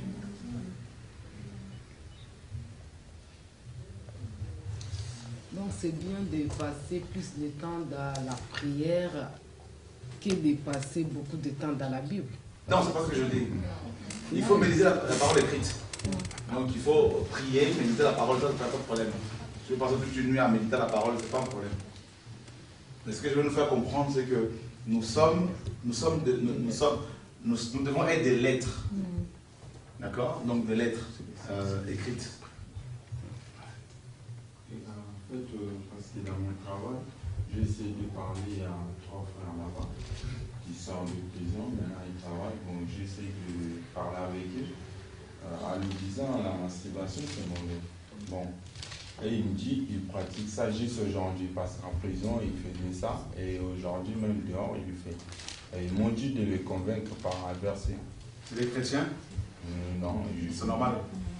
C'est normal. Donc, restons beaucoup plus les questions, posons des questions relatives à l'enseignement de ce soir pour ne pas sortir un peu de là. Après ça, on pourra voir ça après. D'accord. Je voulais savoir, est-ce que le ministère de Paul, c'est un ministère particulier ou, normalement, si on est vraiment converti, on devrait être comme lui, enseigné par le Saint-Esprit? Parce que des fois, je me dis, mais comment ça se fait que, je ne sais pas, la plupart des chrétiens, on est dans les assemblées depuis longtemps, et pourtant, on ne produit rien, on est là, il n'y a pas de vie. Et est-ce que c'est parce qu'on n'a pas compris? Est-ce que c'est parce qu'on n'est pas vraiment converti? Paul avait un ministère particulier, il le dit lui-même, donc il avait une grâce particulière pour l'enseignement, pour la pose de doctrine, tout ça, mais la vie qu'il avait, comme Pierre, comme Jacques, oui, si nous sommes enfants de Dieu, nous devons l'avoir, cette vie. Et s'il y a autant de problèmes dans nos églises, c'est parce que beaucoup de chrétiens ne sont pas convertis. Beaucoup de pasteurs ne sont pas convertis. Beaucoup d'apôtres, de prophètes ne sont pas convertis, tout simplement. C'est aussi simple que ça. Quand il y a une véritable nouvelle naissance, quand les gens, rentrent dans l'alliance avec le Seigneur, la nouvelle alliance, c'est la vie, n'est-ce pas? Regardez ce que Hébreux chapitre 7 nous dit.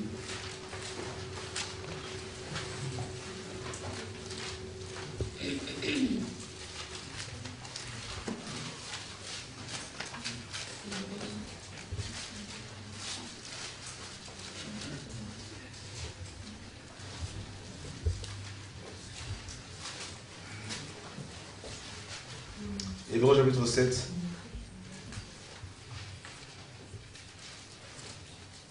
Nous lisons à partir du verset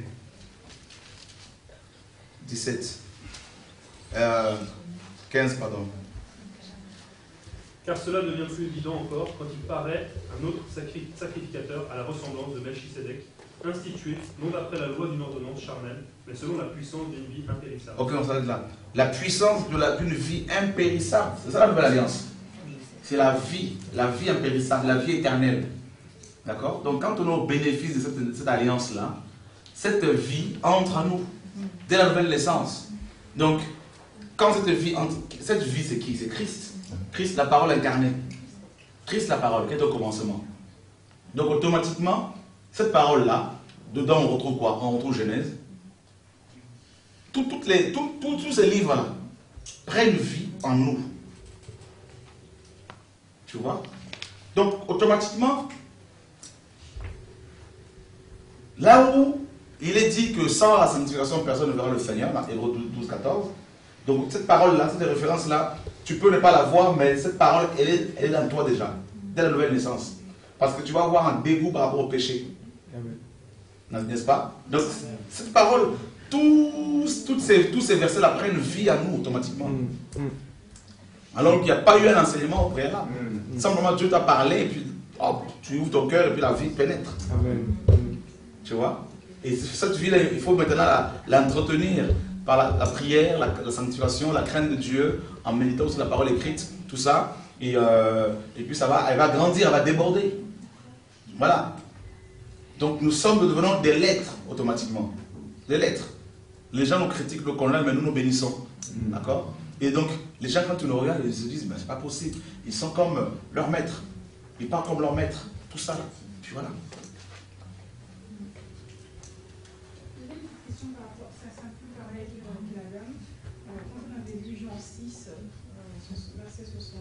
Chapitre 6, verset 63, on dit, Dieu dit, nul ne peut venir à moi s'il n'a été appelé.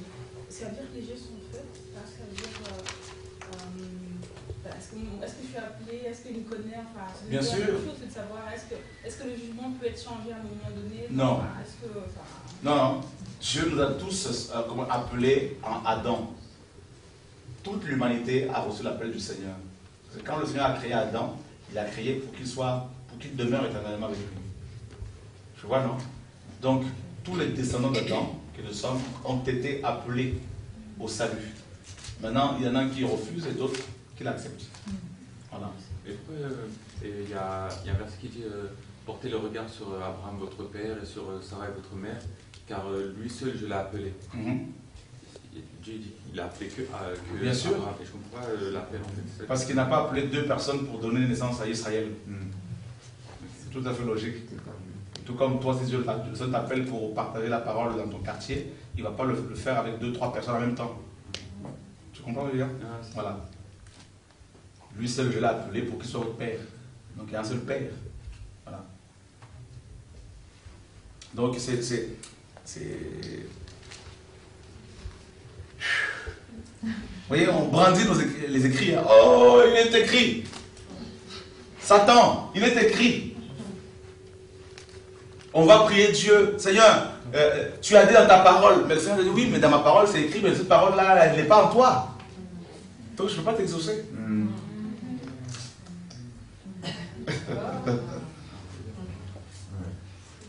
Vous comprenez? Seigneur, tu as dit, Seigneur, tu as écrit, Seigneur, dans Psaume 118, on connaît tout ça là. Seigneur, réponds. Dieu dit, mais oui, mais ma parole incarnée n'est pas en toi. Tu ne veux pas lui laisser la place. Donc il n'y a pas le réveil, pas la vie.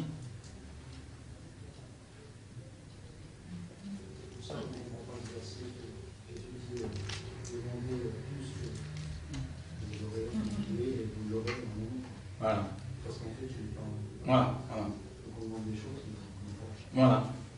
Quand la parole incarnée s'incarne, toi, dans ton cœur, les démons vont te fuir. Tu ne vas pas forcer. Voyez? Les choses vont commencer à se manifester. Tu vas commencer à dégager la sanctification de plus en plus. Les gens qui vont t'approcher, ils vont sentir la vie de Dieu. Voilà. C'est naturel. En fait, il n'y a pas de distance entre la pensée de Christ et tes actions. Voilà. Ce que tu dis, c'est Christ. Donc quand tu pries, c'est Christ. Voilà. Donc forcément, ça se manifeste. L'homme spirituel a la pensée de Christ. Voilà. J'ai une question. Est-ce que le Seigneur s'est fortifié en esprit quand il était un peu plus jeune? Parce que je ne sais pas si c'est un verset qui est dans la Bible, mais est-ce qu'il a eu une période de fortification où il en esprit comme Jean-Baptiste, oui. Ouais. Voilà. D'accord. Et donc, il s'est fortifié comment? À la prière. Vu qu'il était la parole. Ah, d'accord. C'est la prière. La vie. Attendez, vous vous rendez compte que, pour finir, hein, vous savez, je ne suis pas rentré dans les détails hein, en ce qui concerne la nouvelle alliance, parce que je suis resté beaucoup plus sur la vie, la parole écrite dans notre cœur, hein, plus sous cet aspect. C'est tellement écrit noir sur blanc d'accord, que Dieu a dit clairement, sous la loi, par Jérémie le prophète, on l'a lu dans Jérémie 31 et également dans Hébreux 8, que plus personne ne va nous enseigner la parole de Dieu concernant la sanctification, la sainteté, tout ça, parce que l'Esprit le fait déjà. C'est le meilleur enseignant. Amen. Pourtant, on l'a chassé de nos écoles théologiques. On n'en veut pas. D'accord? On n'en veut pas. Donc, même nos enseignements que nous allons souvent donner, là, les bases, là, tout ça, là, mais ça c'est l'Esprit qui le fait. Quelqu'un qui est converti véritablement, si vous commencez à le dire, tu sais, la Bible dit qu'il faut se sanctifier, vous direz, mais ça c'est l'Esprit qui me l'a déjà dit.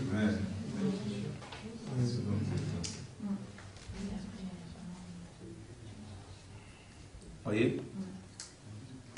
Ça veut dire que nos cœurs doivent être disposés et croire à cette parole-là. Bien sûr, mais maintenant, Dieu grave la parole. Et vous savez, quand on grave quelque chose, il y a des parties qui partent. Hein, quand on a gravé le Seigneur avec son doigt là, il y avait le feu. Hein. Il y a des morceaux qui s'en allaient. Hein. Et nous ne voulons pas que le Seigneur grave sa parole sur nous. Parce qu'on ne veut pas lâcher certaines choses.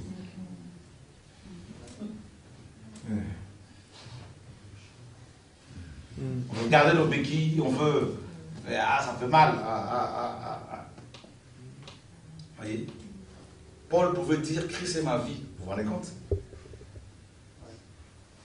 J'ai été crucifié avec Christ et Christ est ma vie. Waouh! Est-ce que nous pouvons le dire aujourd'hui? Amen. On fait nous le dire. Alléluia, gloire à Dieu. Parole incarnée. Quand on a la parole incarnée, quand on devient une lettre, je vous le disais, hein, les démons ne peuvent plus jouer avec toi, c'est pas possible. Non. Vous n'avez même plus besoin que les hommes vous soutiennent au machin, au financier. Le Seigneur va s'en occuper, il n'y a même pas besoin de s'embêter de... Non, Dieu s'en occupe, les gens vont lire quand ils vont vous voir. Ils vont vous lire, ah, cette femme craint Dieu, ça se voit, ça se sent. Ah, cet homme craint Dieu, ça se voit. C'est la pureté. Voilà, on vous lit. Voilà. Écoutez, depuis que je sais le Seigneur, j'essaie d'encadrer les frères et sœurs depuis des années. Vous allez voir, j'ai plus cette patience pastorale que j'avais avant, parce que je me suis trop fait avoir par des gens qui venaient et qui disaient, oui, je suis converti, tout ça, et puis le lendemain, tu apprends que ça couche ensemble, ça tombe dans l'impudicité, tu te dis, mais attends, mais arrêtez. Arrêtez, je suis désolé. Je suis désolé.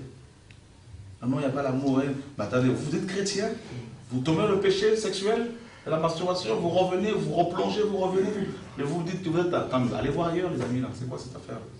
Non. Je suis désolé. Vous voyez le langage de Paul, un peu de levain, un peu de toute la pâte, ôter le péché. Parce que les vrais chrétiens, mes amis, ils sont des lettres. Ils sont des lettres. Ils ont leurs défauts, oui, mais par rapport au péché, ils sont des lettres. Et là, on peut faire un travail avec ces gens. Vous voyez? Mais on peut avoir la connaissance historique, la parole écrite, tout ça, mais ne pas être une lettre écrite, donc du coup, on va tourner en rond. Hein? Sur le même péché pendant 4 ans, mais là, il y a un problème.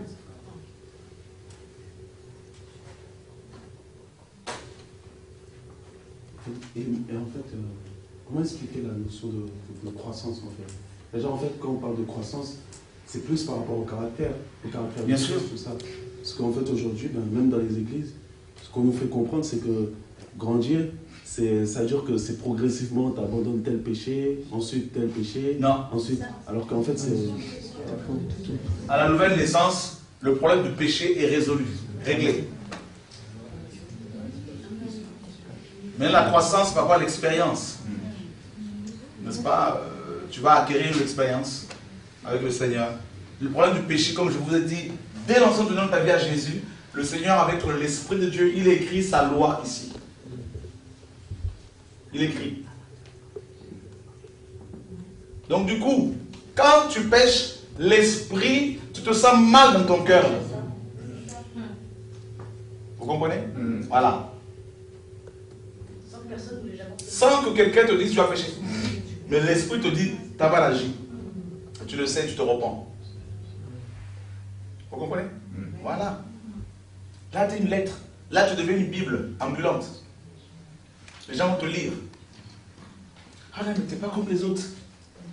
Et quand je te vois comme Élie dans la Bible. Attends, c'est bizarre ça. Mais quand je te vois, c'est comme Moïse. Mais quand je te vois, c'est comme Paul. Vous n'avez jamais vu des ministères aujourd'hui que le Seigneur utilise. Quand vous les approchez, vous dites, mais c'est comme Paul, c'est comme Pierre, c'est comme Jacques, c'est comme Élie, c'est comme Élisée. C'est bizarre ça. Ben oui. C'est la parole écrite. Voilà. D'accord. Comment on peut savoir si notre rejet du péché, il est intellectuel ou il est sincère en fait? Mais s'il est intellectuel, ben tu vas replonger à chaque fois. Voilà. Le rejet du péché peut être intellectuel? Bien sûr, oui, parce qu'on veut. Avec la morale. Voilà. Des gens qui ont une bonne morale, pas pour ça qu'ils ont la vie. Ils sont pas simples.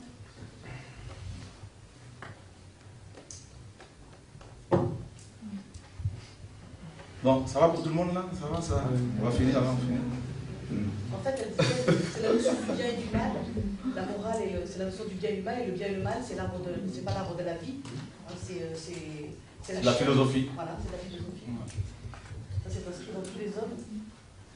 Et la vie, c'est autre chose. Quelle est la vie? C'est indépendamment de ta volonté. Tu vois, non? Tu vas haïr le mal indépendamment de ta volonté. Parce que la vie de Dieu en toi n'aime pas cette vie, la vie du monde. Donc automatiquement, c'est naturel. Parce que ça ne vient pas de nous, c'est la grâce de Dieu. Il n'y a aucun effort à fournir. Il y a simplement à dire, Seigneur, viens, aide-moi, je n'en peux plus. Je demande de m'aider. Je ne veux plus de cette vie, aide-moi. Et là, Dieu va commencer à écrire. Frère, c'est pour cela que personnellement, écoutez, c'est pas de l'orgueil, mais je n'écoute pas l'enseignement de tout le monde. Non. Ça ne m'intéresse pas. Ne croyez pas que je vais m'enfermer la nuit pour regarder les enseignements des gens, pour prendre des notes, machin, tout ça. Ça ne m'intéresse pas. Ce n'est pas parce que je connais, non. Parce que je me dis qu'il y a d'abord l'enseignement spirituel que j'ai, le Saint-Esprit. D'accord? Et puis les frères et ceux qui ont la grâce, bien sûr, de temps à autre, on peut bénéficier de leur grâce, il n'y a pas de souci. Mais je veux dire, nous devons être des lettres. Il faut d'abord laisser la place à l'esprit de pouvoir nous enseigner. En plus, il y a des docteurs, des enseignants qui peuvent nous encourager, bien sûr, il n'y a pas de souci. Mais voilà. C'est pour cela que le jour de l'enlèvement, il y aura des surprises. On va se rendre compte que les gens qui étaient remplis de Bible, remplis de connaissances de la parole de Dieu vont rester. Et des gens simples partir. J'ai une dernière question. En fait, dans Hébreux 6, il dit c'est pourquoi, laissant l'enseignement élémentaire de la parole du Christ, tendons vers la perfection sans poser de nouveau le fondement. Bien sûr. Bien sûr. Et c'est quoi en fait, quand il parle de tendre vers la perfection, il parle d'abord, quand il parle des enseignements élémentaires de Christ, il parle du renoncement. Le renoncement, c'est métanoïa.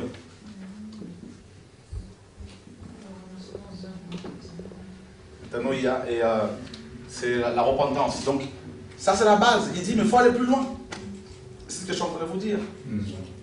On ne peut pas parler de la repentance aux gens qui sont dans les assemblées depuis des années, aux chrétiens. Ça, c'est le jour de la conversion, c'est ce que Dieu te dit lui-même. Pourquoi on se convertit? Parce que l'Esprit nous demande de nous repentir. Ou parce qu'on a entendu une prédication, ça nous touche et puis on se repent. Mais maintenant, il ne faut pas qu'on reste sur la repentance. Il faut tendre vers la perfection. Plus loin, c'est-à-dire quoi? C'est Christ lui-même, la relation avec lui. Tu vois, non? La relation avec le Seigneur, en tant qu'époux. En fait, par rapport à la repentance, tout ça, c'est les bases de l'évangile en fait qui nous amènent à la conversion. C'est ce qui est censé nous amener à la conversion. Mais ça, c'est la porte d'entrée, la repentance. Pour entrer dans une maison, il faut passer par la porte. Maintenant, si on te dit entre, toi tu restes toujours sur la porte, au niveau de la porte, tout ça, là, toute ta vie. C'est ce que beaucoup de chrétiens font. Ils restent ils sont dans le parvis. Tu vois? Et c'est pour cela qu'ils ont besoin de la parole écrite comme un fétiche, tout ça, là, pour pouvoir se rassurer, tout ça. Et il n'y a pas la vie. Tu vois? Et les deux tables de pierre étaient où? Étaient dans l'arche. Dans le lieu très saint. C'est là qu'il faut aller pour méditer, là, devant le trône. Combien de chrétiens vont-ils devant le trône pour recevoir la parole là? La parole incarnée. Très peu. Combien de pasteurs, combien de ministères? Notre christianisme doit être revu, restauré et si on n'est pas sanctifié, on ne se bat on essaye d'aller dans le très ça. Comment? Si on n'est pas sanctifié, c'est pas ça, si on doit y aller. De toute façon, tu ne pourras pas. Tu ne pourras pas. C'est pas une question qu'on peut arriver là. C'est par la repentance qu'on accède à ce lieu. Maintenant, pour y rester, il faut la sanctification. Voilà. D'accord? Anne. C'est pas une vraie question, si j'ai bien compris. Quand on a l'Esprit de Dieu, qu'on est vraiment un enfant de Dieu, et que quand on va quelque part, on nous pousse à prêcher la repentance, c'est donc l'assemblée pas convertie. Bien sûr. Si tu vas dans une assemblée de prêche sur la repentance, mais de toute façon, Anne, comme vous le savez, c'est pas pour condamner, juger, critiquer, mais la plupart de nos assemblées ne sont pas converties. C'est pour ça que c'est. Il n'y a pas la conversion. Il faut ça. Quand le Seigneur nous pousse à prêcher la sainteté à une assemblée, on dit, bien sûr. Bien sûr. Et quand on parle de la nouvelle naissance, on se fait taper dessus parce qu'on dit à qui parlez-vous? Bah oui. Bien sûr. Est-ce que ça vous aide quand même cette formation?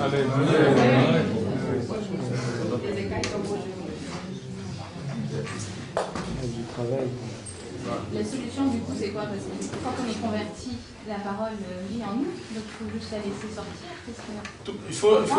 Il faut lui laisser toute la place pour qu'elle s'exprime par la foi. Et puis voilà, c'est tout. C'est tout. Voilà. Voilà. Et surtout, comprenez que nous sommes des lettres que Dieu a envoyées un peu partout. Partout où nous sommes. Vous allez dans les pays musulmans comme en Arabie Saoudite. Les Bibles ne rentrent pas. Nous sommes des Bibles. Comment vous faites? Vous voyez?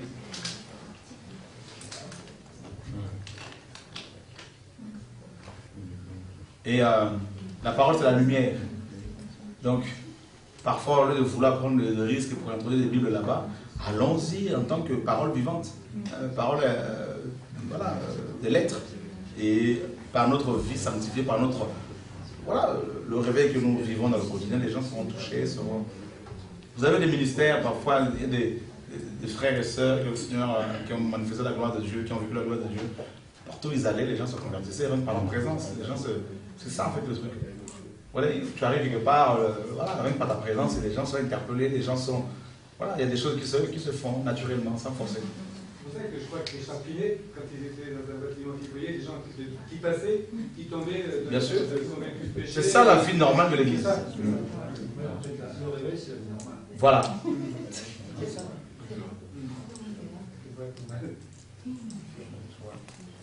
Comment connaît-il les Écritures, lui qui n'a point étudié? D'accord? Voilà, que Dieu nous aide. En tout cas, merci Seigneur pour la délivrance.